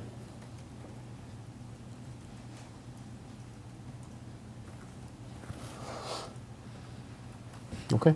Next one for the joint group, and let's see. Is there anything else capital specifically? I think the only capital is swamp. Swamp. Okay. Well, I don't know how lengthy this will be, but do you mind hanging out while we talk about the wage, and then we'll go to Swamp Road? Does that work? Okay. Discuss FY24 wage adjustments. Just for the record, I'm going to recuse myself from this topic. Thank you.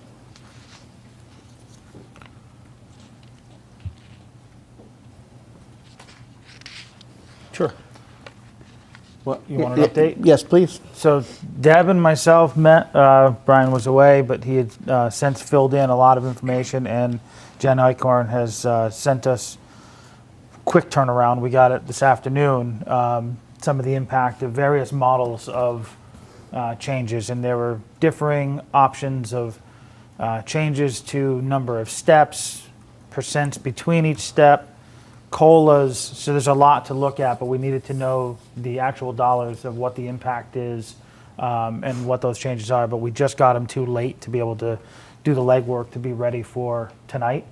So there's a whole lot of information there that we need to unpack. We did the base work. Jen filled in all the dollar amounts. So we are going to schedule a time, I think Thursday. Yeah. We're already scheduled to meet again to decipher all that and come back with a recommendation for next Monday. Was there any, either individually, is there any sense or thoughts on where that might be headed at all, or no? Or is it? And that not to show the spot for you, because I know you just got the data. So just curious. So. No. Okay. No, and because there were so many different varying models. I know the Finance Committee had met prior to that, and they had a recommendation. They would like to see, like a 4% COLA. And so looking at some of those, if you're looking at what are your goals and what are the hopes, there was some concerns that having 15 steps was too many. So what would it look like if you remove some of the steps? Early on, we talked about trying to have wages that are enticing to new people to want to come here. So what would it look like if we removed, say, the bottom, steps, 1, 2, 3, 4, 5, we don't know. What would that look like if we removed those, and we would have to then make adjustments to people throughout the steps they're on so that it is, equitable per se. So there's just a whole lot to unpack. Which methodology we end up, recommending is yet to be determined. While we're looking at what was proposed on town floor, which was an overall increase of 120 to a compensation wage line item, we're also not beholden to that if we can get close to that, knowing that we're having this conversation of a 2.5, and how does that impact that, and does that make sense to fold into that conversation as well? So we're hoping to be able to iron some of those out this week and come back Monday a little more prepared to give you a comprehensive review. Understood.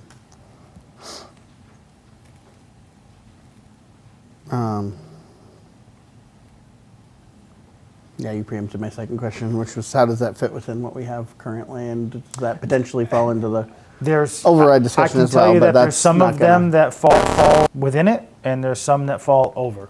And there's a whole range. I Sure. think That's there's, fine. We can. what do we have, 8 or 9 different options of, We have 7, I think Yeah. there were 7 different proposals with easily, some of those proposals have 6 different charts.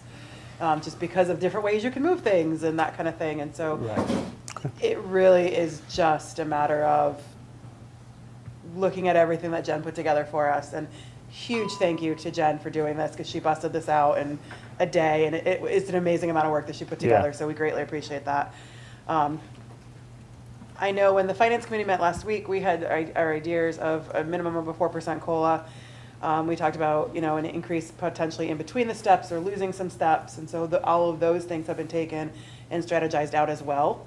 And so I think it's just a matter of us being able now to sit down, look at the information, and kind of go from there to give you guys a cohesive, this is what we think we should do type of thing. Just to set expectations, I know you have all of those, so if there's questions, we can probably go in any direction next meeting.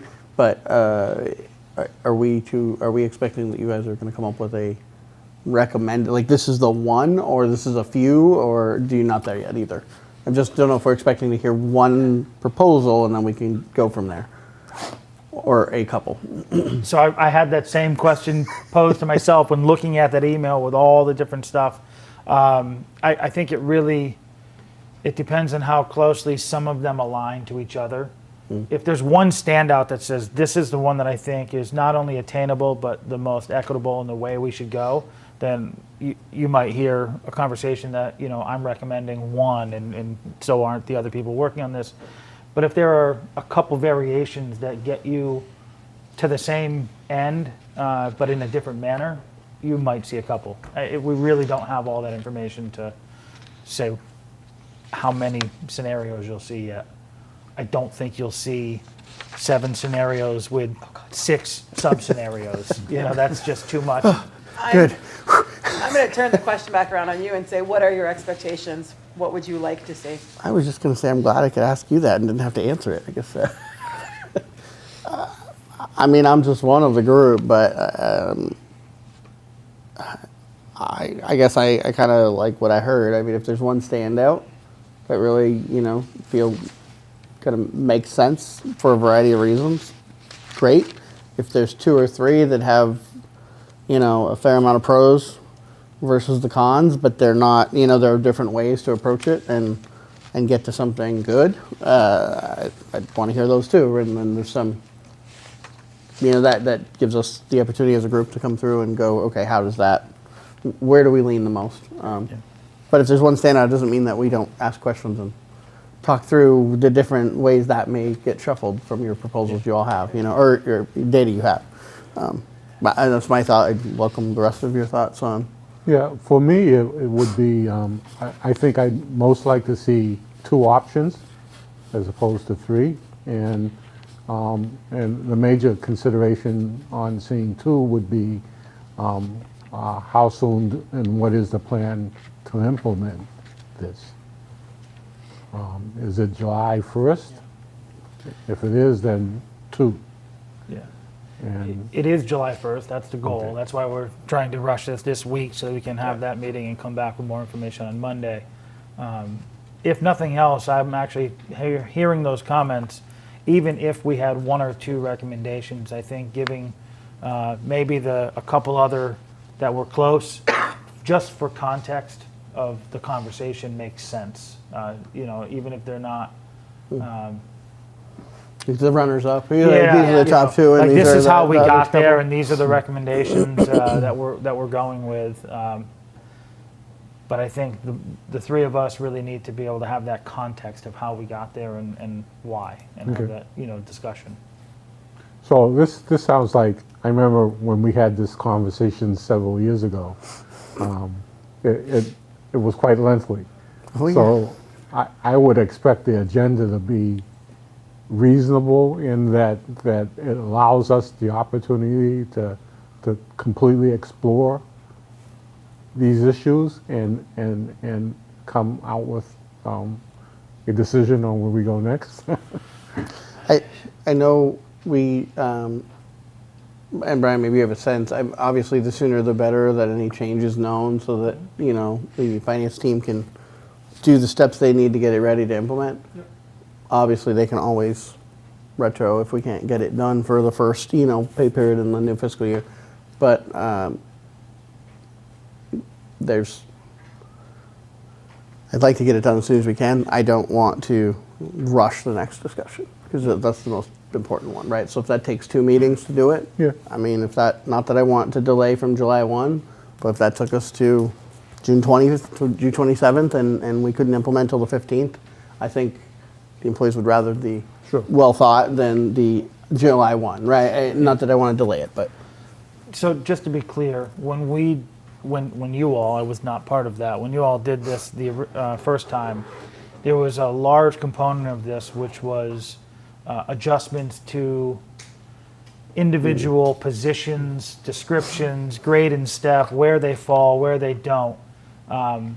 There's not as much glaring in these tables. We had those meetings already. There were some red flags, and we publicly said, like the fire department was one of them that said it's very hard to get information. So many municipalities and fire districts do things so different. While the role of somebody putting out a fire is the same, how they staff their departments, how they employ the departments, the schedules they use, completely different. How they raise and appropriate their funds through a fire district tax or versus through property tax. That one, we may have to come back and revisit that component of it in the future, but this discussion is more about across the board, a change to the table. But we didn't see anything that would require a shift of repositioning grade and step based on the roles that they were doing at this time. So it's a little bit less cumbersome than the original one that you all did, Yes, absolutely. for that context. yes, and I'm just, well, Yeah, no, I it'll agree still with be a you, lengthy, though. I it'll think still be a lengthy STM conversation. STM, comprehensive budget and wage are going to be the primary topics that, Okay. off the top of my head, Yep. that's the priorities for next meeting, Yeah. for sure. Could I Please. thank Scott and the finance chair for looking over these 43 different possibilities? But I have the question of when is the time for the finance to be aware, anytime prior to Monday before saying, well, here you go? I was going to ask if you gentlemen were available Thursday night. Okay. Is I think we're going to meet at 3. Yep. And so if you all want to meet that evening after to go, take a first preview of what we came up with, at least then you can also give your nod one way or the other. Okay. I'm good for Thursday. And then we'll get together on Monday to have the group discussion about it. Yep. Yeah. We can take 2 minutes after we adjourn to step out and schedule. Okay, thanks. Any other comments from, Ben, Dan, Charlie on expectation? Is that meet, like what you've heard is good, or other things you're looking to see? From my opinion, financially, I think what we've heard so far is good progress. I don't know that we all have the same goal, but we're going in the same direction. That if, at least the direction I'm going in anyways, you know, federal, state, others are, you know, 6-8%. And we want to treat, I say we, but I'm not speaking of every way, they can speak for themselves, but we want to treat the taxpayers fair because they're paying the bill. We also want to treat the employees fair because they have to eat. And if you try to give somebody 2-3%, sounds great for the taxpayer, just don't give them much. But our employees have to go in and buy milk and bread and pay the mortgage like everybody else. So, friend, I don't know anything that's gone up 2%.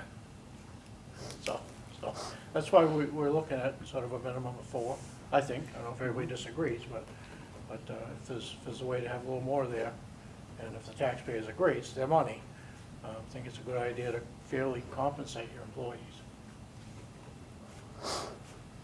I think we'll also know better if we have capacity to do more than that within what we have so far, or we have to go and, Right. you know, work harder, work differently to get there. So,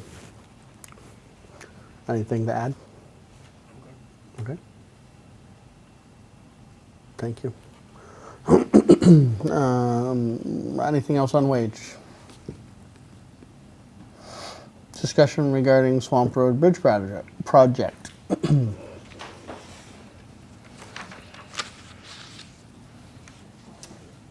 So about 2 weeks ago, I prefer to have no more bridge projects. this is probably Getting this is lots also of bridge a Glenn experience. project. Glenn wants to drag a chair up to.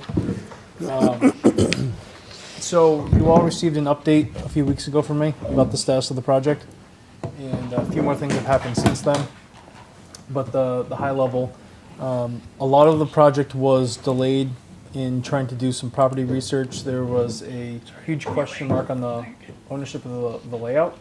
Our records indicate that we have a very tight, narrow layout that was laid out by the county commissioners in the 1900s.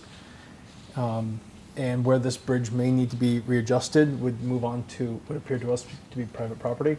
The private property owner disagrees with that assessment and says that there's errors in the records that date back to the early 1900s, and it's likely that the property owner is correct. So we've been trying to research all of that, and that did slow us down. We have, in the meantime, scheduled soil borings. The team has met with Weston and Sampson. That work is proceeding in the next week or two. So we should start June to. 14th to 16th. Thank you. We should be receiving some preliminary information back in the coming weeks, and that will allow them to start doing their base mapping, the wetlands delineated, understand the soil composition, and start to put together some preliminary information for the select board, capital planning, and FinCom to review around 2 potential locations of where the bridge could be installed, to start to get your reactions to some alignments, and if you have a preference or if there's more information needed before you schedule a meeting larger with the public. Sort of when you did the Church Street Bridge project, you held specific community conversations with those most interested in that topic, and we assume you'd want to do the same process again. But this would be to get you your preliminary information. We can go back to the engineers, refine it a little bit more, and then get you ready for that meeting. In the meantime, in that email that I sent you all, I outlined where we are financially. So we had received several $100,000 from the state for the July 21 storm damage. We had to address the deficit that was authorized for the emergency spending.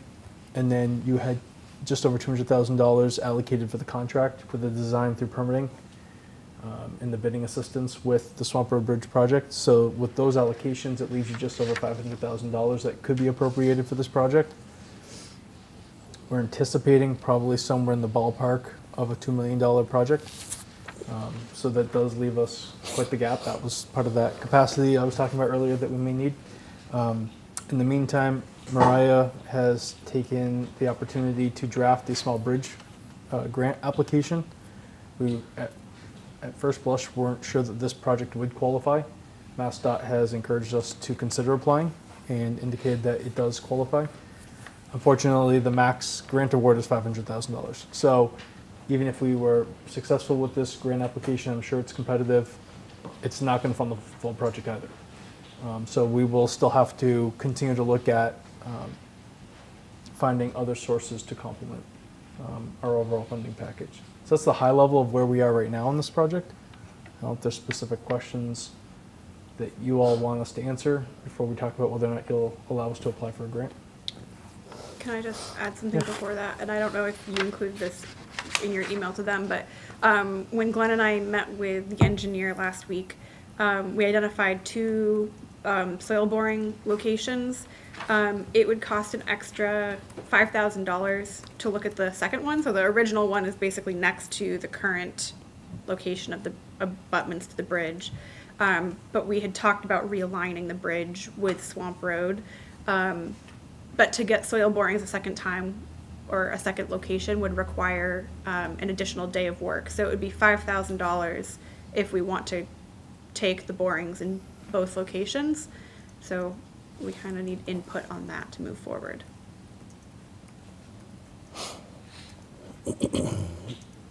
I just had a question on the borings. Is there a traffic impact to those? On North Street only, but there's a detailed schedule for North Street. The Swamp Road won't need one. Okay. So they're gonna do, right now, North Street is scheduled for Wednesday and part of Thursday. They could finish up Thursday if it was just the one location on Swamp Road, but because of the second, they'll have to come back on Friday to finish that. That's why the additional fee. So maybe that one first. I have a couple others, but what's your thoughts on the additional borings? I think if we're gonna entertain looking at an alternate location, Do it now. it's necessary to just do it I now. agree. It'll cost more of it for them to Remobilize. remobilize, to Yeah. come out if we change our mind later down. Right. I agree. I think that's a go. Yep. Okay. Yeah. Well, no. Thank you. Thank you.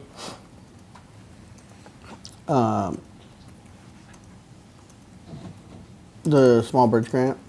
So there's, if I read the bit that I saw about it correctly, there's funding for engineering, then there's funding for construction, and you can apply for both, but not in the same year. Can we apply for engineering and use it even though we're already in the midst of it to offset that rather than using it out of the money we have? That's a good question. I hadn't considered that. So I didn't know if we could apply for, is it fiscal year grant cycle? Yes. So I don't know if we could apply for, I think it's 300,000 or 200,000 for engineering? Yeah, one of those two. I Couple don't remember. 100,000 at least. I would say it's not a very compelling case. I mean, as a For- grant writer, saying we're already paying for this, but we want your money instead is just not a compelling argument for getting your money. I think to the point Touche. that Mariah's making, I think while we have some residents who are very concerned about this, and I think we all agree that it needs to be replaced and we're taking that infrastructure need seriously, I think having this be a compelling argument for a grant funder to understand, somebody from Boston likely, to understand our need and why this is a more compelling case to fund over an equally compelling small town bridge that also should be funded. We need to make sure that we are as clear and concise in our application as to why we believe that this should be funded. And I think we're trying to find every word and phrase that helps communicate that need to whomever will be reviewing this application. And I think we are a little concerned that our need may not look as compelling to them as others. And so I think the construction avenue was where we were focusing our energy. I know Mariah spent a lot of time wordsmithing and trying to make sure that we've got it as precise as possible. But I think it's still an open concern. Makes sense. Yeah. I'm just curious. I mean, I get the I get the entertainment value of saying, do you want to pay for this thing we're paying for? Right. But on the flip side, we have this bridge we need to replace that does pose some safety hazards and other things right now, and it's going to be far beyond any funding we have right now. Right. And so, getting some funding to help with the engineering costs, and then some funding to help with the bridge costs, doesn't pay for half of it probably. So we're not. Another thing to keep in mind is you can't spend the money before the contract's signed. So it would likely mean putting a halt to what we're doing right now. So that was kind of maybe what I was asking. Can we apply for it and get it and use it for what we're already paying for? and you're saying No. no.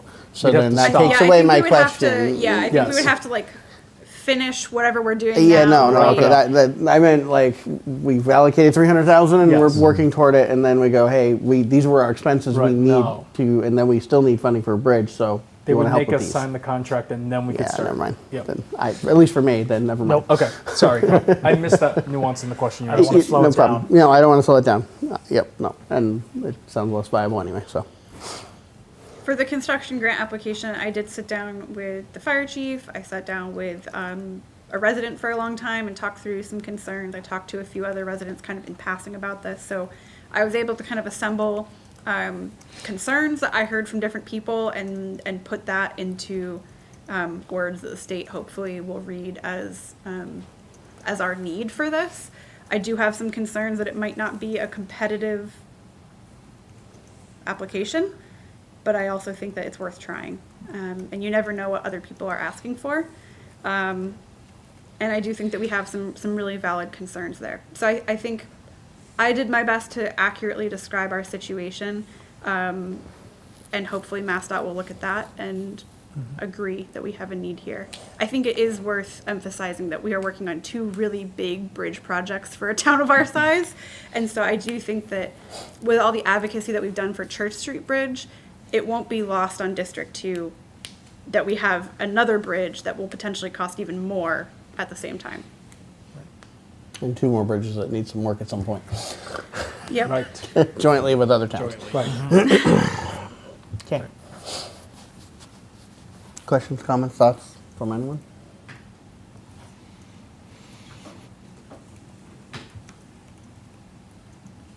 Hey, for the record, I assume you rejoined if I didn't hear you say it after the wage discussion ended? Okay, I just realized I didn't hear it, and just for the record. So you're recommending public meeting soon? If we can get the soil borings done, the preliminary information, and get a sort of first concept to the three of you to sort of get your initial reactions as to where you want to see this go.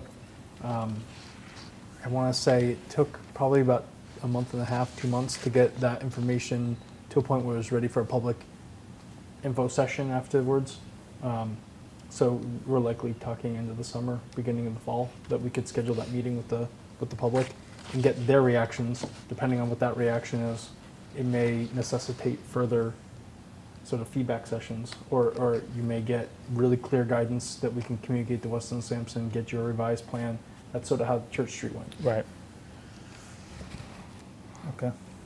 I would recommend that if we can't get it done before August, that we aim for September, because I think we'll have a lot of residents who are away in August who will be upset that they won't be able to make it to the meeting. Right. So I think if we can wait till everyone's back from vacation, school started again, and hopefully as many people as possible can be there, that might be our best bet. Okay. I could be wrong, but I feel like we had 2, 3, 4 sessions with Church Street with designs and kind of honing in on that with public Traffic sessions. patterns and Yeah, so I detours. think it'll be multiple sessions to, Probably. if someone can't make one, it's not the only one. I don't think so. Right. As well, just if we are ready to start. The grant, we good to move forward? Yes. Yep. Yes. Nobody doesn't want free money. I don't think you hear that from this table. These tables. A signatory on that specifically? I don't know, I'll have to check. The actual application doesn't have that, Okay. but there might be supporting documents. I don't think I do. The deadline's June 30, so we have another Okay. week or two That to was gonna be revise. next. So, Yep. yeah, if we know for next week, if there's any, we can take a vote and get a signatory Right. authorization. Perfect. Excellent. There probably will be if we get to accept it. Right. So the only other question that was raised I don't know if my presentation of this option was lost or was clear and you all have moved on, but there was a request to explore an option for a temporary bridge. It's nothing I personally was aware of, so we had to do some research on that. It is an option, and I want to be really clear about what it is and what it is not. It is not a full bridge, it's a bridge deck, and it comes in pieces approximately 10 feet in length, and so it must be assembled. So District 2 MassDOT is willing to loan those panels to towns for temporary bridge needs. The towns are fully responsible for the engineering, the permitting, the connectors, the bridge abutments, it all must be done. It's a Chapter 85 process, which is a regulatory process that MassDOT in Boston oversees. So the temporary installation has to go through the same process that the final bridge design and construction will have to go through. So I bring that to your attention because there was some interest in community members having us explore that option. I know the town of Conway was successful in doing something like that and in addressing a bridge that's already slated for replacement by the state. So the state was able to put something in place. And the question from the residents was, is this a solution while we're working on the permanent? And we could. I guess I would just say that we'd have to stop what the engineers are doing today on your permanent bridge, transition them over to working on a plan for a temporary bridge, and put together a whole project for you. We'd have to pay to construct and move and do all that work, and then we'd have to tell them to go back on the permanent bridge project and move forward on that. So I read your information on it. If our project was a failing bridge deck and our abutments and our foundations were solid and they were good, we were just needed a temporary hold on a deck to be able to get us a few years, 5 years out before we can do a full redo, it would make sense. But since it's not just a deck that failed, it's actually the foundation and the abutments, it makes no sense to me that we would utilize that project, stop the actual replacement to do the same process for a temporary bridge that we then have to redo again for the permanent. I'm not interested in grabbing, going through that process to put in a temporary deck and then have to redo the entire thing again for the permanent. I 100% agree with Scott. It makes no sense. Yeah. Financially, any different opinion? I don't think the finance committee wants our residents to pay for the same bridge twice. I don't think the residents want to pay. Amen. Amen. I know it's a pain having it out, but yeah, I don't think in good faith we could support a temporary installment. And No argument for me.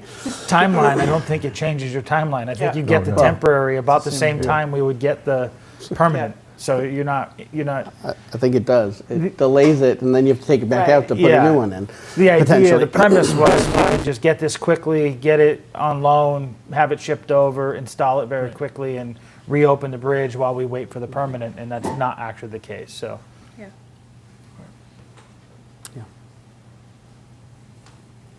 Good Okay. information to know, though, if It is. something. If it ever another- happens, If another yeah. situation comes along Right. where the abutments are good, but the deck is bad. Right. Right. It's a great tool, good information to Yep. have now. No disrespect to any Army Corps engineer, but everything when we deal with them seems very slow, but they seem to be able to put one of those bridges in like a week. So I'm just saying, if it was that, Yeah, interesting. Yeah, and that's my visual concept of how a temporary bridge happens, it's like they roll in, it's there. yeah. This sounds horrible compared to that. They don't have to get state permits. That's true too. Very true. Good point. I don't think they have the funding red tape either. Nope. When they need to put it in.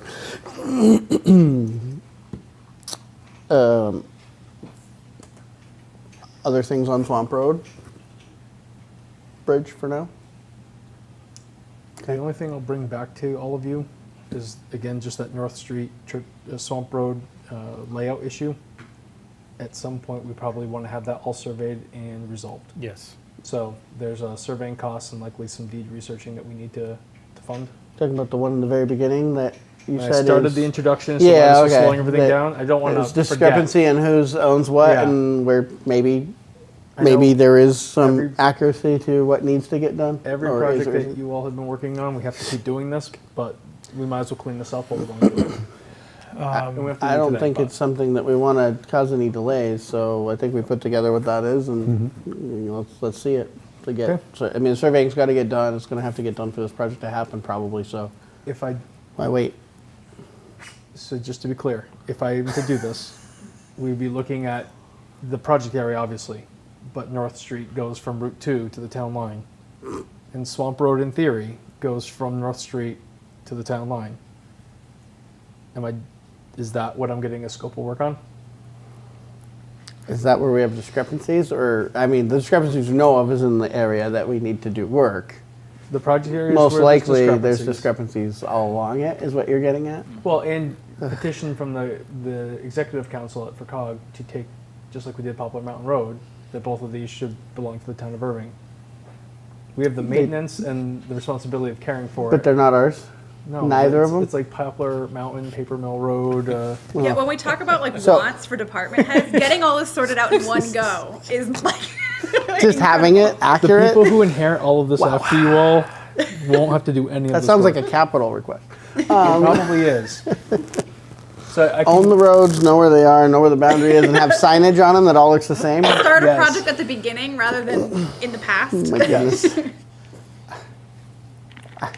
I want to say the project area because I can only imagine what the whole thing is, but I mean, if it's not costing us anything to get an idea, I would be I can get you interested in both scope of asking the works. regional, FERCog, whoever, about like, we're willing to take on the rest of the road because we're doing most of it. If you want to help pay for the surveying to get they are that to not willing to happen. pay for the survey, but they are happy to turn it over to you if you're willing to adopt the full road. Yeah, I can't adopt it if they don't help us figure out where it is.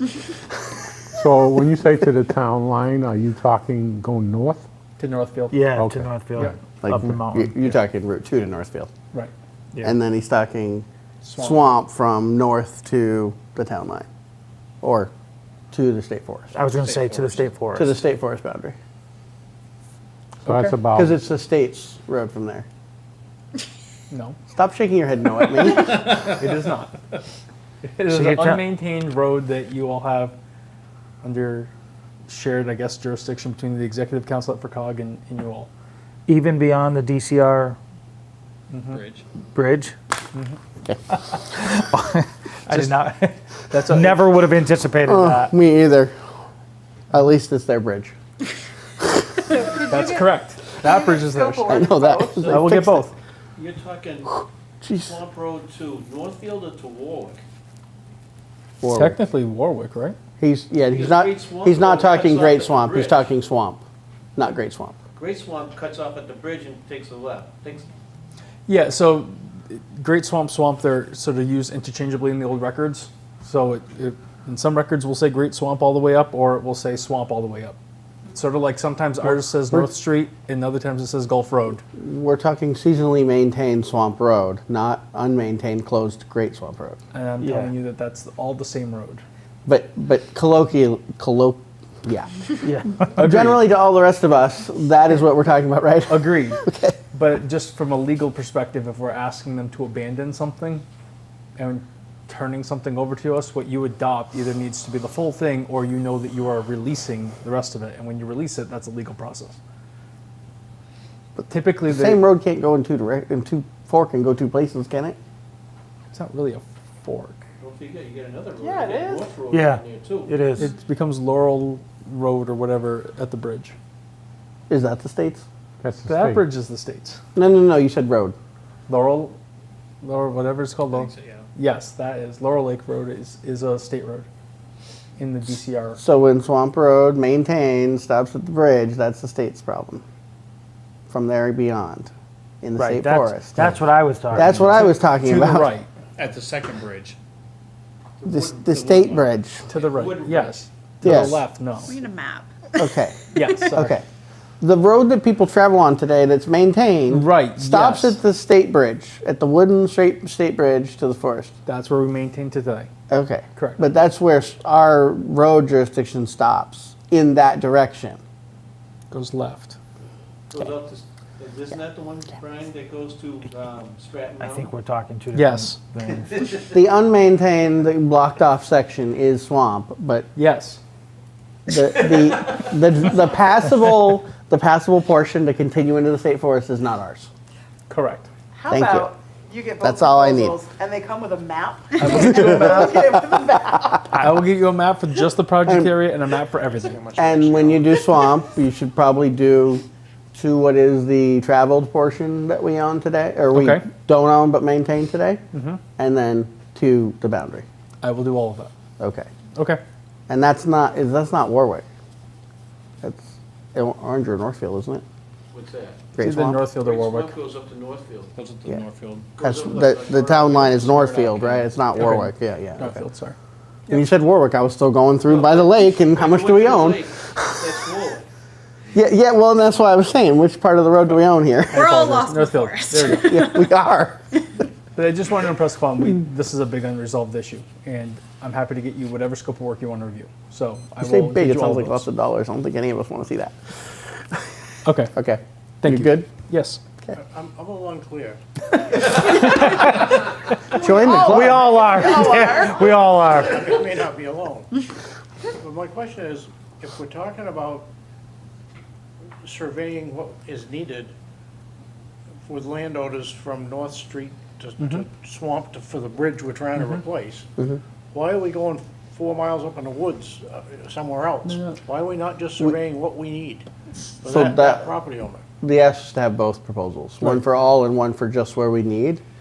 And the reason is because we maintain and everything else, but don't actually own, which means we don't actually get, does that mean it factors into our chapter 90 or does? you get it the still chapter does? 90. Okay. 90. But we don't, it's not actually a town road, it's a county road.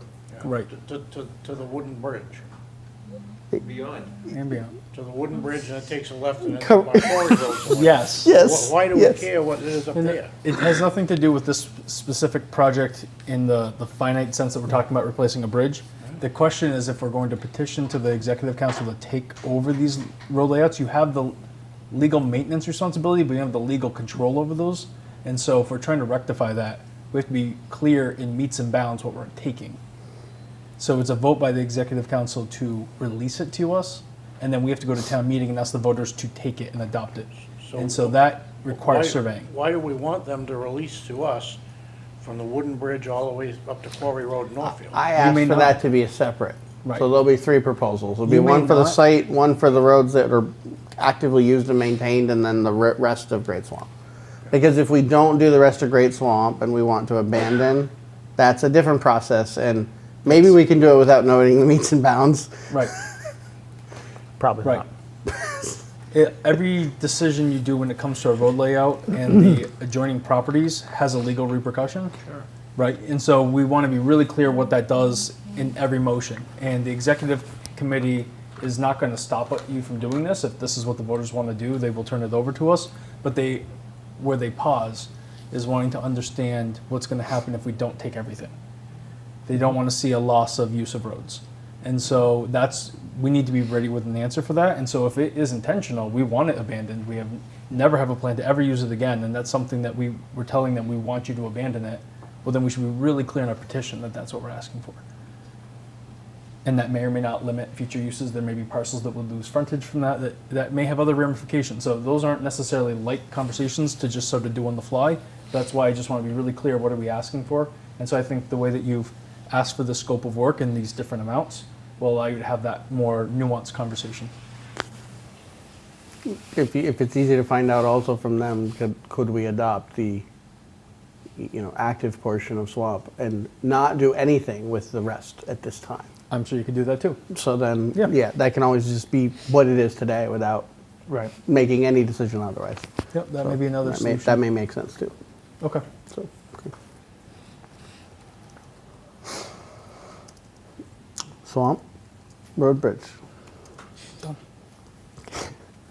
I'm gonna just touch on Church Street Bridge really quick because it reminded me of the question and all the right people are sitting here. In terms of it's a tight timeline from the state standpoint, and finally after 17 emails in 3 days, they said yes, it's got everything it needs in one step. Is there anything that you all need for support that might slow this down? Like even the idea that the same engineering firm, same people are working on both bridges. We don't want to delay Church because we're doing things on Swamp, right? So just, is there anything you need from all of us to ensure that we would get rid of roadblocks and I think virtual ones? The easements were the issue Okay. because that requires you all to schedule a town meeting. We've got the funding taken care of, so I think we're good on those pieces. Okay. At this moment, I think we're okay. Just let us know then. Right. Yeah, I think checking in on that is helpful, but I can't think of anything at this time. Okay.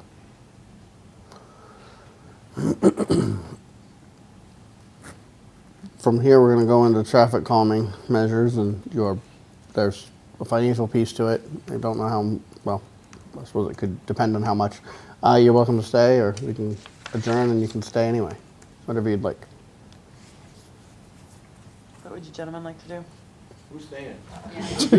All right, we'll keep on going then. Great. Discussion regarding North Street and Church Street traffic calming, and I expect both of you are staying at the table too, so. Keep on going. Okay.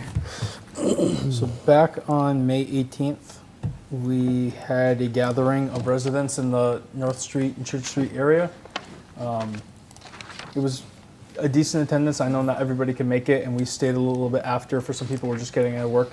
But we had a really great conversation about the status of the Church Street Bridge, and some really honest feedback from the residents about what the experience has been on North Street and Church Street since the traffic pattern had to be altered to accommodate the reduced use of Church Street Bridge.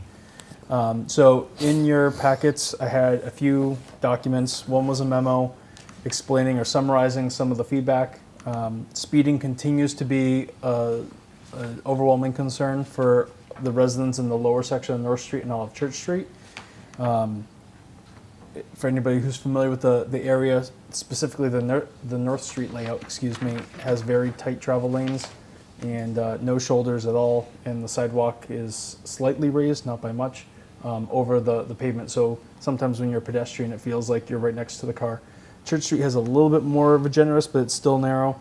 A little grass belt in between the sidewalk and the travel lanes, but similarly no shoulders. And so again, when cars are coming through very quickly, it can feel quite overwhelming. A suggestion that had been raised by residents probably about 2-3 years ago at this point was the idea of adding some asphalt, they call them speed cushions or raised islands. You're starting to see probably more of them in the Hampshire County area. Sometimes they're incorporated with a crosswalk, so the whole road ramps up to the crosswalk, plateaus for the crosswalk, and then tapers back off again.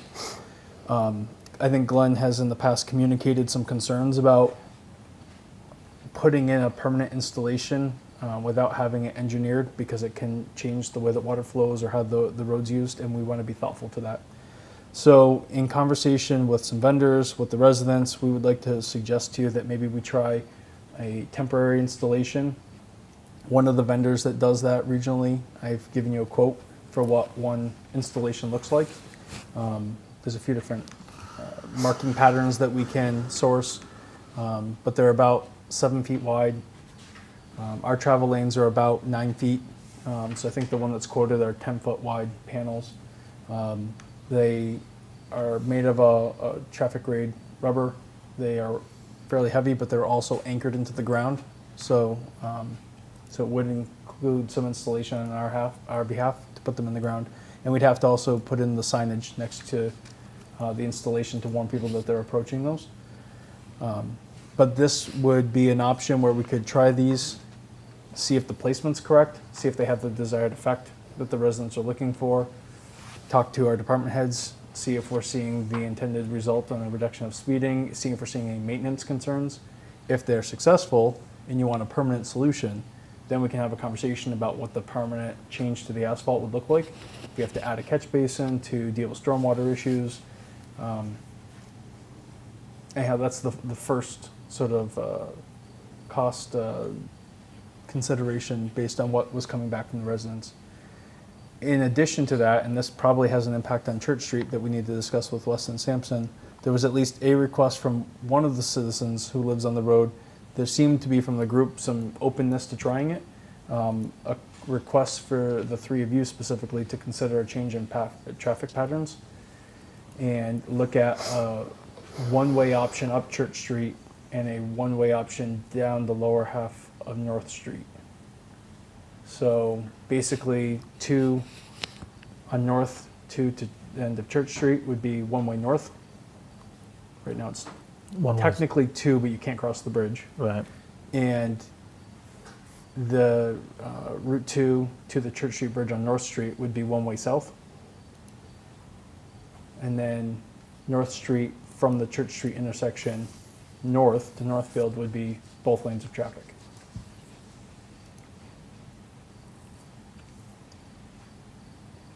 The concern with this means that all of the southbound traffic ends up at the intersection of Route 2 and North Street, which was something that when we were working on the detour, we were really concerned about with those turning radius that we had Weston and Sampson study with us. But from the residents who live on that street, it seemed like there was an openness to trying it. If the three of you had an openness to trying it, if the engineers could give us some guidance as to what we'd need to do to make that safe, I do believe it would impact Route 2, and we'd have to have this in serious conversation with District 2 and understand what their concerns would be from an alteration like this. Because you're thinking it would push south. We'd have to push Route 2 south some to get better sight lines because of the Or some type of traffic buildings control. and narrow and everything, yeah. But Or also- a rotary. No, I'm kidding. How I I feel about remember. rotaries. But I do think, Go ahead, finish. no, you go ahead. I was just gonna say that if we're going to have this conversation, now is the time to do it as MassDOT is looking at redesigning Route 2 Yeah. through Erving Center. Yeah, absolutely. And so And even if before it doesn't happen. The bridge is done. What was that? And before the permitting and the construction of the bridge is done. Like, Right. Well, Big I, infrastructure is happening. you know, I would hope time. that we would make the bridge wide enough to be 2 lanes if we needed it. Agreed. And we mark it differently depending on what we're Agreed. trying. But I'd rather say it now and make sure that there's no changes that come out as a result of that Yeah. change than to put it in and go, well, now we're going to change the traffic pattern. And they go, oh, well, if we'd known that, we would have made this other change, right? Yeah. I agree. I'd just be careful, concerned that we don't muddy Church Street Bridge because they go, oh, well, then it has to be narrower. And paint's not going to stop traffic going the wrong way. Agreed. So, and although I'd love just Jersey barriers that are there, I've learned that that's not allowed because it's not safe. So, That's true. Stops you. huh? It stops you. That's exactly. Is this something that you have to get permission from the state on, These the things? traffic patterns? Oh, we can change our roads, but realistically the impacts are onto Route The 2. speed limits, you have to go through the state. Speed limits are state, Yeah. and heavy vehicle truck exclusions are state permits. And state roads, Right. which we have a few. Right. But because your roads are so intertwined with the functioning of Route 2, I think it would be short-sighted if we were not to engage them in this conversation. But if you made it one way going down north, then you get rid of the yellow line, you make it one, so you could end up with some shoulders, right? It potentially could give us the space. And if- create grass buffers Right. and have Yeah. sidewalks that Better weren't on road sidewalks. edge and there's all those things, right? we could I do- also was just gonna say it changes the turning radius coming out of north and Correct. some of that because now you have both lanes. We originally were looking at 1 9-foot or less lane, trying to make large truck turns or whatever that is, so. We had, as part of the conversation, there was a question about when we would be coming to that section of town to work on complete streets work. My recollection of our multi-year plan is that those streets are coming up next in the priority list. The condition of trying to fit them in the existing layout, another reason to Dan's earlier question about why we would do more, if we're potentially going to do some more sidewalk work down below, having really clear delineated sidewalks, making sure that they're on our property and we're not adjusting walls. It's such a tight layout in that area. So one lane may allow you to create more of a buffer and to actually do that complete streets work. Just for a note, another problem with the one-way is discussions when we did it for traffic patterns now is that the bridge can't take heavy loads. Right. When the bridge can take all traffic, it changes some of those challenges, Right. so. There shouldn't be heavy loads on the road anyways. 'Cause of the truck. Public safety. Still keep the Public traffic safety, Right. public safety. I mean, I know, but that's not true. Then there's our entities up the road. I was They gonna get to say, we drive have their local vehicles too. So there, yes, but no. I agree. Hopefully less of the loads we do see. We haven't actually really talked about these yet, but I will entertain a question first. If we do look at changing the traffic patterns, light at the end of North Street would definitely be like a requirement, because otherwise, with all the volume going down, it's gonna create a backup all the way, probably right up to Church Street at times, because of the volume. Especially if it's like, if Route 2 is busy, it just, it'll get all clogged up. And that may be, The issue you get too is Flag Hill. but that may also be a reason to pilot it, not unlike the speed cushions, if that's something that you're willing to entertain. Try it for a period of time to see if it's having the desired impact, or if it's causing more issues than were originally anticipated before permanent infrastructure is committed to. Yeah, I will say that MassDOT is not keen on adding more lights to Route 2. Correct. But I also think that all of this conversation needs to be had with them, for them to understand the context and for us to understand the context that they work in. Right.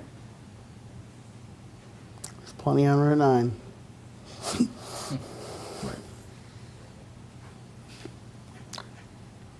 Traffic cushions. We're back to those? Why? Okay. In the overall, yeah. I was going to ask why 10.5 feet when it's a 25-mile limit says 14. So that's what I was just gonna say to Brian, I don't know if they quoted you the wrong one for the speed limit. The ones they quoted you for was for 10 to 15 mile an hour and not 20 to 25 mile an hour. Interesting. It was 15 to 20, not 20 I'm sorry, to 25. 15 to 20, yeah. So I was clear with him it was 25. And also, we'd be purchasing more than what this number is, correct? Because we had talked about going across both lanes. So that's install for basically going For across one, 2 lanes. right. Right. So that's one installation. Right, one of them, and we had talked about 3 of them. Yeah, I think there was 3 or 4. 3 or 4 of them between, like 2 on Church Street and 2 on North Street. But there was a fifth one above me, We had so no? there's a psychology to all of There this. could be 40 of them throughout town once these things start, so it's, I think if we start in one section of the road and see what they have before you stretch them all the way out. I think there is a concern that there's a psychology to driving, and so we can put as many impediments in place that we want. It will slow them down for the moments that they need to. Once they get past said impediment, They're gonna make up time. they may be inclined to try to make up time. So we don't want to push a concern to another neighborhood or stretch it out to another house. Doesn't mean you don't address the concern that people are raising, but we just want to be mindful wherever we place these, it may have an impact that we haven't fully vetted yet. So again, another reason why I think temporary, if we're going to try this, makes sense. But I think we have to be very honest that we don't know what's going to happen. And so we don't want to overcommit a lot of infrastructure on this. We want to be flexible. We want to hear back from residents if we choose to do this as to how it goes. And then be ready to adjust if we need to. So just to follow, because I know the council were a lot of discussion, and I get it. This proposal, although it's the wrong size, is for one set on one road. Correct. So it covers both lanes on in a single installation. Correct. Okay. And do you plow over these, or do they come up in the winter, or? It'd come up in the These winter. would have to come up in the wintertime. Okay. Because they're rubber. Okay. Yeah. Would they be up for the season? Or only when we had weather coming? Like, do you take them out, put them back regularly, or they just come out for the season? No, they would come out like a November to April Okay. type of thing. Yeah. Because there's holes that actually go in the asphalt to anchor these down also. So, and each time you do that, now you're letting water in also. So you're gonna have to seal the hole. Right. And re-auger the hole back out to put them So in. that was gonna be my question was, what's the legwork to install and remove seasonally? Because I had heard So we do it on a 7-inch trial bolts. basis, but I don't know if that's a, It looks like there's probably a nut insert that probably goes down into Right. the asphalt also instead of just a pin, so it doesn't work its way out. I'm sure it's not fun. De-install? Yeah, or the reinstall, actually. Right. The first time's gonna be the easy one. Yeah. You know, You to remove take them out, seal them, and use the same anchors the second time is probably not so fun. Probably to the point where it gets moved down a foot. But And eventually, you've just created a pattern of potholes Correct. for the winter. But hopefully we've collected the information that we needed by that point. Are we doing this again or are we not?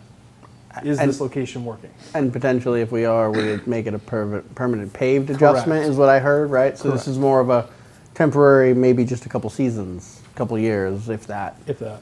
And then or the permanent investment would be to actually change the road, Correct. Correct, have to change the road, have to change to have the drainage. slopes and everything, and then doesn't have, Right. you At just some pave, point, then this is you gonna pave cause over it. bonding. I mean, I'm sorry, you plow right over it Yep. at But that we point. may be able to tie it in if we've piloted this into a compelling complete streets application as to, Right. we need to adjust this ramp, we need to adjust this stormwater management. If you work them into the crosswalks. Park you can al- safety and, yeah. Right. Yeah. It's much easier to say that we've tested Talking about this. free money again. Complete Streets loves this kind of thing. Yes, I love their money too. And it looks great when we're done, it's functional. so. right. Why this particular style over others? I think this is the most common for a temporary. Okay. Can you explain, I know it's not in here, but I saw it. Can you explain to me how this does not impact safety vehicles at speed, but does impact regular motorists? It could be weighted vehicles. I don't know. Okay. So there's warning signs that are Yeah, gonna have to because go up also. Yeah, maybe I misread it, but I swear it said that safety vehicles could travel right through at speed with no impact. It's probably the weight of the vehicles. Okay. It sounded more like it was actual width, and I'm like, what are we, threading the needle with a Where truck? there is That didn't no make threading sense the to me. needles on this. Is this is gapped in the middle? Gapped on the center line? Depends or on is the it- width of the road. Okay. So these are probably not going to be, because our travel lanes are just a little bit narrower than this. So these may have to be trimmed, or they're gonna have to be Right. ordered differently. I don't know how these would cut. I'm sure it's something we would have to order specifically Right. to the road, because you still need water to get by on the gutter side. Otherwise, now you're gonna be ponding in front of it or discharging onto somebody's property. Okay. So there should be at least a foot gap on the white line side, Right. on both sides, where the road's crowned through there, on either road. And we have funding for this somewhere? This is Erving. I double checked. I don't think you want to say that anymore. We currently have sufficient funding in road work, Okay, capital improvements. okay.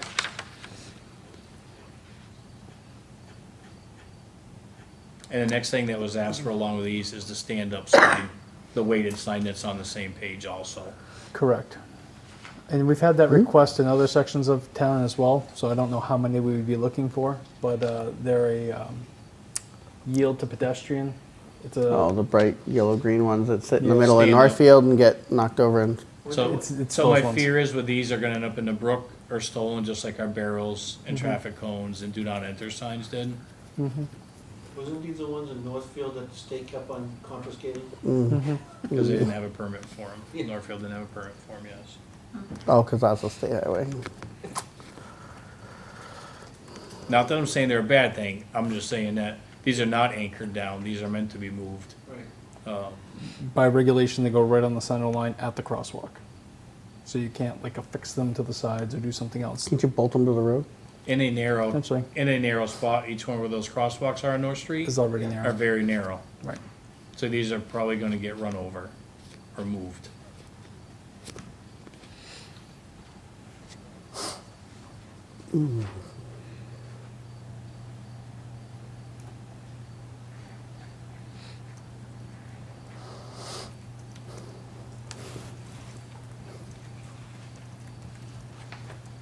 Time estimate for this? I mean, we're talking if we're doing 2 to 4, just to trial them, I mean, we're talking $12,000. I know it's not a capital, I know we have the money, but Plus the still. signage. I don't Just know the if these idea include that, the signage also? Those did not. I was gonna have to get them from a different vendor. But the sign shouldn't be more than a couple $100s. I think Right. in here, as you talked about, crosswalk signage is about $350 each. Yeah, Glenn was talking about for the speed cushions, you Oh, have to have a okay. warning Alright. sign. You have to Yeah. warn on both sides of them. So that'd be a couple $100.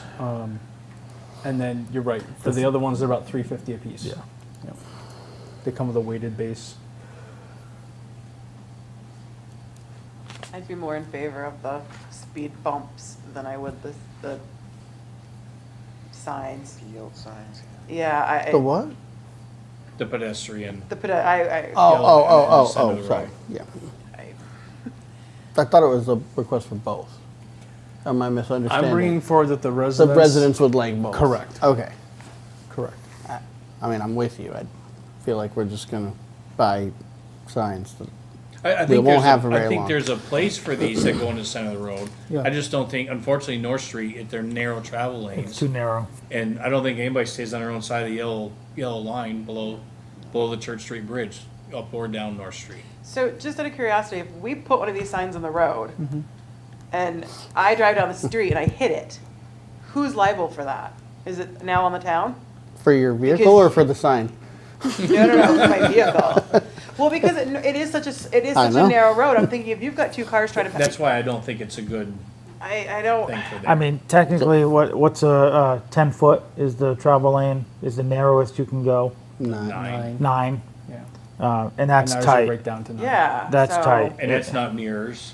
No, I mean, and vehicles. what without a permit, 8'3" is I legal think, yeah. width, max width. Yeah. I mean, you put a boat 8'3", that sign's, well, the trailer's taking that sign out.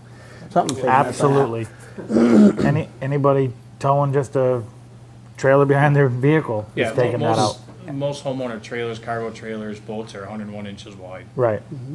And I So think it's just over 8 feet. I think too. I think it's a good idea on one hand. I also think we as motorists, I hate to say it, we are completely oblivious to signs. It's just something that we see, and it's just, oh, there's that thing in the road. We're not looking. We're not seeing what it said, and that's just a fact. And so I would support the speed bumps. I don't think right now the signs are necessary, or I don't think they're going to have the effect that people are hoping they would have. We actually caution people on this site walk about being sign blind. Yeah. There's Yep. just so many signs there now. You add a couple more, they're bright, people are gonna notice them the first time. Yep. The other night, we had the meeting, Glenn stopped the tractor trailer truck guy coming down there that went by, what, 5 signs? Never saw him. Yep. That does not surprise me. Yeah. Yeah. I will just say southbound on North at the bridge, I find that the signage, it's just, there's not a lot of room, it's just not great. But every time I see the weight limit sign, it's like, where's that pointing to? It's not at the bridge. I'm not saying we can fix it, but it's just, it doesn't. Right. It doesn't really look like you're talking about the bridge Yeah. because of the placement, because we don't have good placement. There's just no Right. room. Right.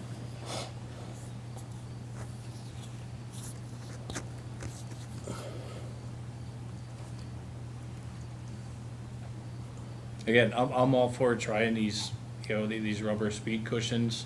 I think if they find locations that work and people want them permanently, then it's gonna cost even more for engineering. It's gonna get turned into a bigger project. And again, I caution these, once people see these, we're gonna be trying them probably all over town.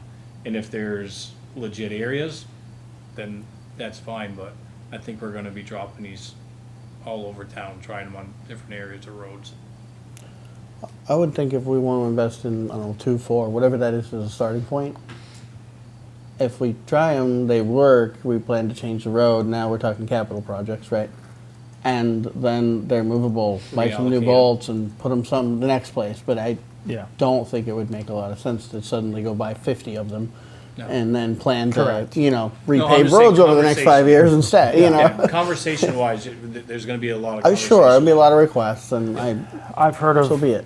We've We've had, I mean, so many over various the years. streets that have Yeah. already, people have said, traffic is way too fast for this residential street on all areas of town.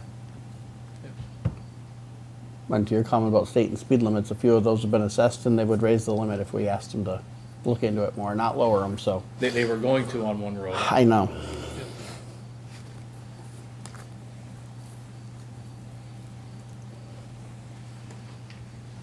So do we have a time limit for this?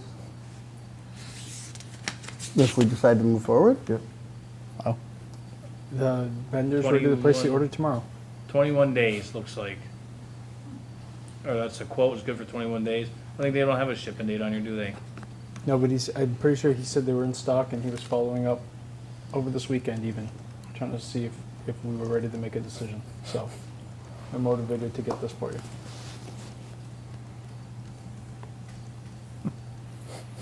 They're motivated to sell us a product. They are motivated to sell this product. Who wouldn't be? Yeah. Makes sense. could could you follow up, or one of you follow up just on that? I'm curious, just to understand it. Don't need. It literally says because of the wider frame, emergency vehicles are not impeded. If we have no gaps, it doesn't really matter what the frame is. So I just want to understand it, because a wider frame doesn't, I mean, weight, I get it, but a wider frame doesn't get around them. And most of their images, these ones, they show them gapped in the middle and gapped on the edges. And at 6 foot wide, if you got a 7.5 foot axle, sure, you can avoid both sides. Correct. Not on our narrow road where they're touching. So, just to understand it, because if that's We can do part that. of our expectation, we may need to change our custom, if they're custom.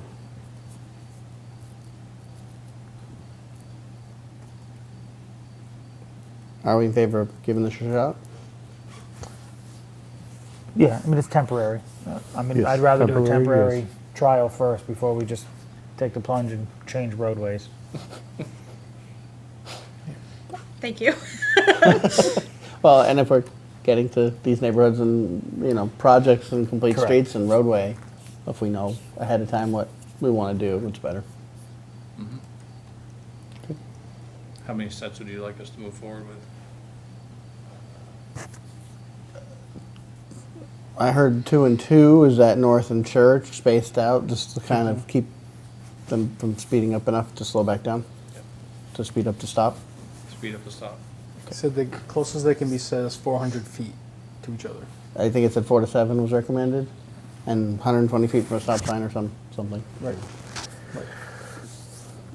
I'll leave that to you, experts, about where, but I don't know. 4 sets are okay. We're talking like $10,000, $12,000 Yep. probably. For all 4, yeah. Yep. Okay. Okay, thank you. And I think if they're going to be way more expensive because we need to make them custom or something, we probably want to talk about that. But hopefully, Church is not. Church Custom? should be all right. That's pretty standard road layout, right? Yeah. Yeah, it's a little wider than the North Street. And in general, it's usually, in most locations, it's the grass is flat with the edge of the road, whereas we've got a raised sidewalk on North Street to contend with, so you really can't alter there. But we may be able to go a little bit And onto there. retaining wall on the other And side of it. retaining walls, right. Okay. Would it make sense, it seems like the hardware to install these is included in the initial cost, would it make sense to order an extra set of hardware if they are gonna take them up and then potentially reinstall them? Yeah, that's probably pretty minimal. I was gonna say, if Okay. it's, you're talking a few $100s for the Yeah. anchors and the, Okay. and as long as it's actually, something, they're included, so it would have to be a separate price. yeah. I'm assuming it's something you can get from any place you get equipment I from. think No, once I we don't think see it's what the anything initial special. anchors are, Deb, we can figure if we need to order them from them or not. Okay, that makes sense. Yes. What was the timeline, when could we potentially get these put in? We're gonna confirm that with the vendor when they place. They're following up this week with us. Does anyone know when the school is out, when the kids get out of school? It's the last week of June. We could try and get these in before then. That's my biggest concern, is that the kids being out, once they get out of school. I think the speeding traffic is the biggest issue with them. Yeah, as soon as we know how quickly they can ship, we can let folks know. What we'll do is look at an accurate measurement between the sidewalk curb and the retaining wall on North Street tomorrow also. Okay. That may determine if they are special. There you go. Okay. Yeah. In proposed locations. Yep. Yeah, and the concern about emergency vehicles, if an emergency vehicle is on a call and they have to slow down to 25 miles an hour to go over the speed bump, it's not the end of the world to make it over one bump. Not there. Other places we install them, it may be more of Correct. an issue. So I just want to understand it. I'm Yeah. not saying specifically in that area it's an issue. I'm just but trying to as an figure, I'm just equipment- looking at that spot on North or Church, and I'm like, if they're going over those speed bumps at more than 25, 30 miles an hour in a fire truck, we've got bigger concern than, Just drive Laurel Lake Road in a tanker. Right. As fast as you can. That's a fun ride. No. The tilt warnings are going off all the time. Okay. Anything else on the traffic calming? Thank you. That's it. Make a motion to adjourn the joint meeting and continue the select board meeting. Second. All those in favor? Aye. Thank you, everybody. We're gonna pass over a review of meeting minutes. Thank you.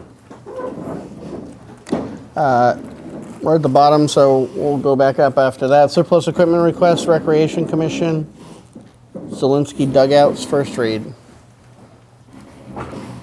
Any questions or comments? Nope. None. Okay, This is step one to doing the dugout replacement, which is one of those capital projects that you all talked about. okay. Do the two have to happen in quick succession? The out and the in? The part of their 10th meeting, the meeting on the 10th, is to discuss what they want. I've sent them a whole bunch of vendors, catalogs, contracts to look at how they want to place it. I just mean, can we take them out well before we're ready to Oh, put yeah, it? yeah. Okay, yeah, Yeah, okay. Yep. Okay. That's it. I believe we're going to do that in-house. Was that the correct understanding? The removal? Dugouts? The removal of dugouts, we're gonna do. Yep. Yeah. Sorry. The question was aimed to you. We didn't say that, but I didn't communicate correctly, and it's 9:30 at We just night. have to rent the dumpster. Yeah. So the cost will be the dumpster. and the dump fee. got it. Probably, if I had to guess, probably $1,500 Right. Okay. for the two of them. They'll both fit in one dumpster. Okay. Well, we get money in the revolving fund if it's done before July 1. Yep. Yep. So carry for next meeting? Yes, please. Yeah, I was gonna say, timing-wise, we won't be able to carry that for 3. Typically, we do. Is it something that we have any concerns on, that we would need to carry it for 3, or can we just authorize the movement on that? I mean, I think we could probably, I think it's two parts. We could probably authorize it. I mean, if we feel it's fine, like, it's not a big concern, but there's a timely concern. There's no saving it. Next meeting? Yeah. Or depending on Yeah. how long it takes to get everything arranged, we may I was tell them gonna to go say- ahead next meeting and officially approve it the following, 2 Mondays later, but they're ready to do it that week or whatever. I don't know Yeah. what works. We I just can want to make sure that if we're sort doing out the it timing. this year, you know. Yep. Mr. McCrory? Yes, sir. I just wanted to make sure you knew we were talking to you. The timing wise, if you were trying to get them done before July 1, Not a problem. if you had to go ahead by when? You can tell me Monday night if you want. And you did have it done on Tuesday? Sure. Stop. A lot of dumpsters available. Well, that was, just We making were sure. talking about whether we carry this 3 reads or not. 3 reads would put you in the last week of June. 2 reads would be Monday. But if we think Monday we're good and you want to plan it for the last week and we just approve it that last week, whatever, something like that. We just want to make sure we're not impeding it happening in this year. No, not at all. Yeah, if you want the 3 reads and you think that there's no questions by by Monday, then I'll schedule the dumpsters for the last week of June and get your 3 reads in. You got a plan? Okay? He's There you go. amenable. Yeah, Either it sounds like it's easy enough. We'll figure it out next All week. right, then we'll figure it out next Monday. Thank you, sir. Review of security camera policy draft, second read. No concern.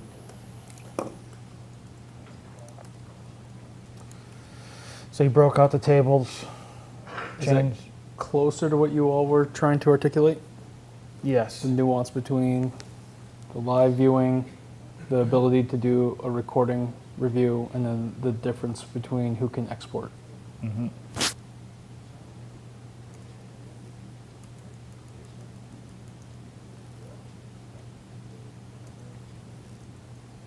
Just on a formatting area in section 5, the storage and access to recorded data. Is that just going to run as one paragraph? The recorded data is confidential and secured in a controlled area. Run directly into that. It seems weird to have that as one standalone opening sentence. I think that's because when I deleted it in the Word version, it looked like it kicked up to the next sentence, and then when it goes to... I'm looking at it in the Word, so I didn't even. Oh, are you? Yeah. Yeah, I'm looking at the track changes in Word too. Yeah. Is it all one paragraph in? It's supposed to be now one paragraph. It goes so- to video, blah, blah, blah, right after? Yes, Okay. that's what I told it to do. but Okay. Until I accept the change, sometimes it looks weird. Got it. It's fine.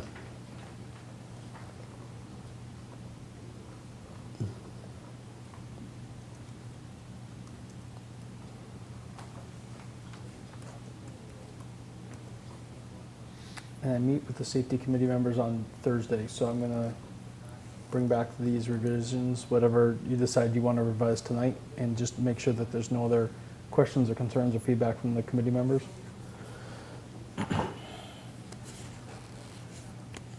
We just probably want to ask and understand any areas where we can achieve this, and that's not a concern, but need to do things to get there, because it wouldn't be compliant today. Right. Potentially with some of it, we just kind of get that together as an assessment of what needs to get done if we adopt, Okay? and a timeline depending, just so we can understand what that'll be.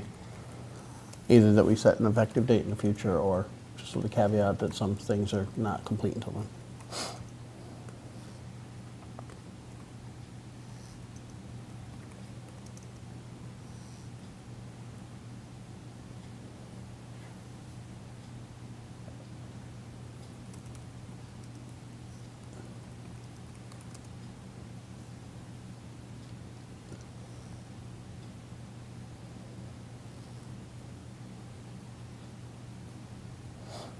I think in .02, the only thing I would say is where you have may view live video and recordings, I would just put or, because it's not automatically and.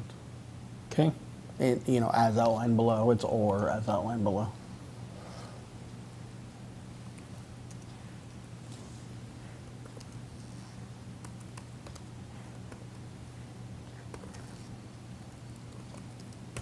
Well, I don't know if we need to have export in there too. Those are the three tables you have, but just to say live video, comma, recordings, or export. May view this, that, or export. Got it. Because they're the three separate sets of access. Right.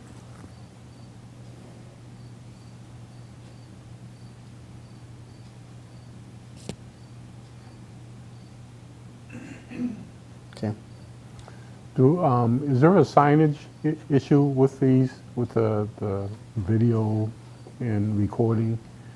Do we need to forewarn? Yeah. We want to be consistent through all the facilities about how we do that posting. So that was actually part of one of the considerations that brought this conversation up through safety committee.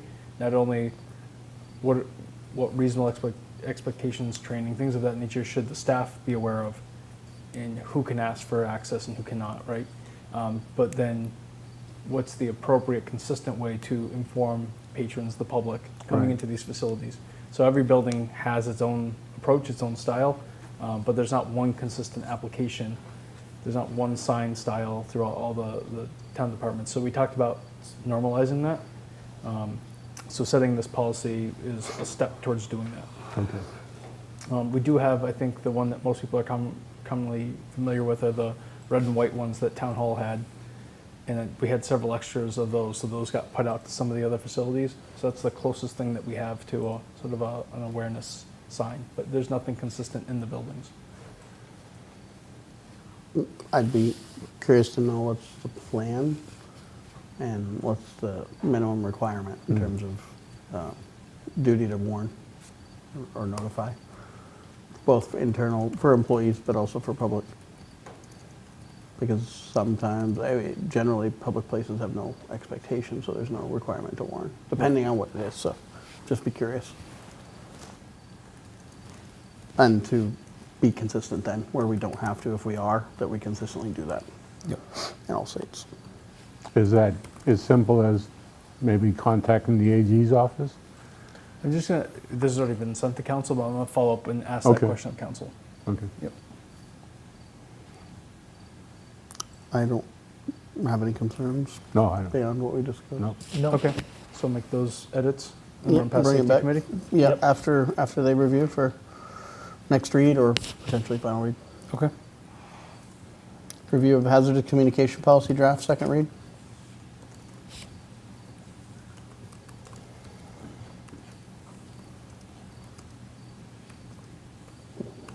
So we removed all of the tables, referred back to the SDS manuals located as outlined in that section of all the facilities and the all staff drives. I believe, let me pull up one more section here. I believe I captured the edits that you wanted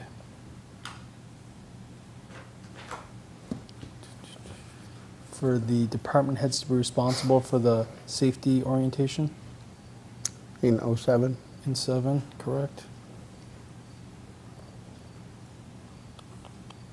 Got my PDF version. I want to get my track change version out.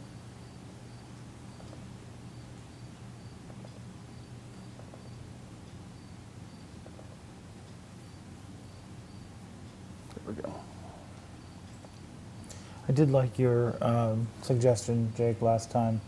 In '03, under responsible person, flipping that order, putting building and grounds last, and having the position of senior custodian. missed, yep. But also just building and grounds, and then maybe in parentheses or some other contact notification that it's all other buildings not listed above. So if somebody has a Right. question about, And anything not, anywhere not listed yeah, or not listed above? yeah. Right. Okay. Okay. I just made that notation. Right It'll just narrow it down of who's responsible for this building, for town hall, for, library. Right. If I don't find them on the list, I go You to know- the one at the bottom, I go there. Yeah.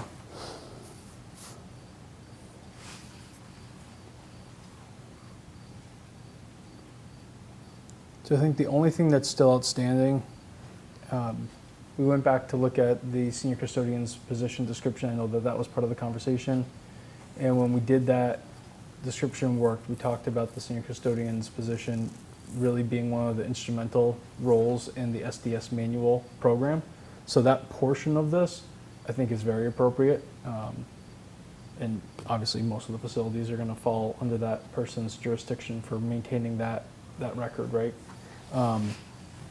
And then that person in that position have already played sort of mentoring roles to the other facilities and how they do their manuals. So not personally responsible for collecting all of them and making it happen, but overseeing the process to make sure it's consistently implemented, right?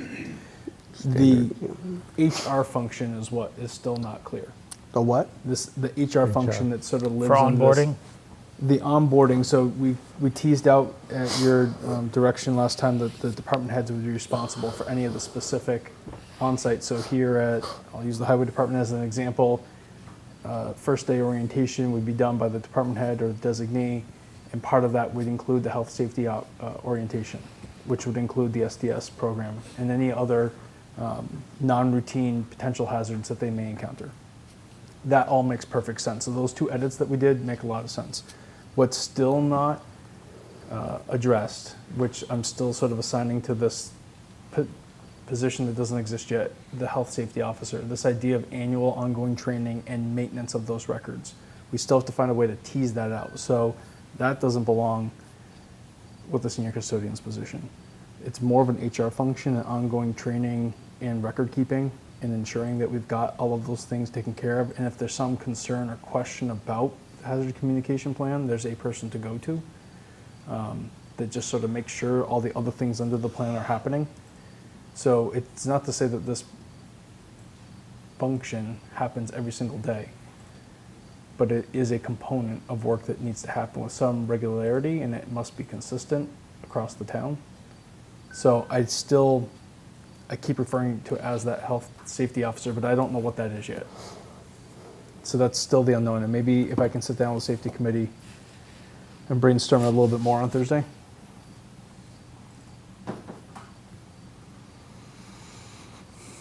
Sure. I'm not gonna tell you not to. I think we've got most of the We'll other edits in here. like what you come up with. Yeah. My concern is After to 9:30. tease it out too much into too many detailed roles, and then it starts being administered differently. Because the role of this person is not to tell the highway department how to do highway functions or the fire department how to do fire. That's the department heads. This is much more of a consistent, as a town, this is how we make sure that everybody's following the same protocols. As a town, we make sure everybody gets their annual training. As a town, we do those things. So it's more of like a linchpin type role, just to oversee to make sure it's happening, as opposed to. We don't have a health and safety officer, but yes, that's what it is. Right. I know, Right. but we're gonna have to figure out where that function can fit. Right. Or some of them, because we don't have that role. We're not Correct. that big. So that's as far as I made it. Do you have a scheduled meeting already? Yep. Every Thursday? It's not every Thursday, it's quarterly. Okay. So our Your next newest one's one was in coming May, but we pushed it back, and so it's gonna be this Thursday. Okay. The only other thing is, and I think we fixed this in other ones, because some of it's stock stuff. It says the company in like 5 places. So just search for company, you'll find them. But I think we replaced most of them with town of Erving, so. That's just grammatical stuff. Yep. Other comments, thoughts, good for now? Yeah, other than, Well, we need, Well, right, I think there'll what be at we've least already 4 on discussed. this one. I don't think we won't be there in the next read. no. Nope, that's fine. Good? Good. Yep. Anything else tonight?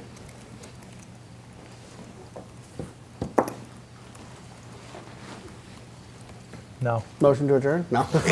Yes, sir. Heard from you enough tonight. I know. So I All good. apologize, but I'd like a couple more minutes about the foreman's position. I didn't want to hold up the joint meeting Oh, any okay. longer. So along with that position like my own, I'd like your thoughts and approval on the ability to take home a vehicle also. I don't need an answer tonight. I'd just like to throw it out there for you all if you want to think about it for till next meeting or whatever. I'd like to see, personally for the request, I'd like to see the when, how, why around that Yep. to start that, start that conversation Yep. or have that dialogue. Okay. Yep. Yeah, if you You could know, put together a proposal. versus you or versus others, what does that look like in this case? Yeah, absolutely. I can do that. All right, to have it for you for next week. All right, I know you have a short agenda and want it short because it's timely, so I'll put it together, and if you have time to speak about it, I'll be here anyways. We'll put it on there, and if we have time, we'll talk to it. If not, we'll pass over it until we do. Perfect. Other things you guys want to see to review that? No, just a proposal. Yeah, okay. Okay. Thank you very much. Thanks, sir. Have a good night. You too. Motion to adjourn. Second. All those in favor? Aye. Thank you, everyone. Have a good night.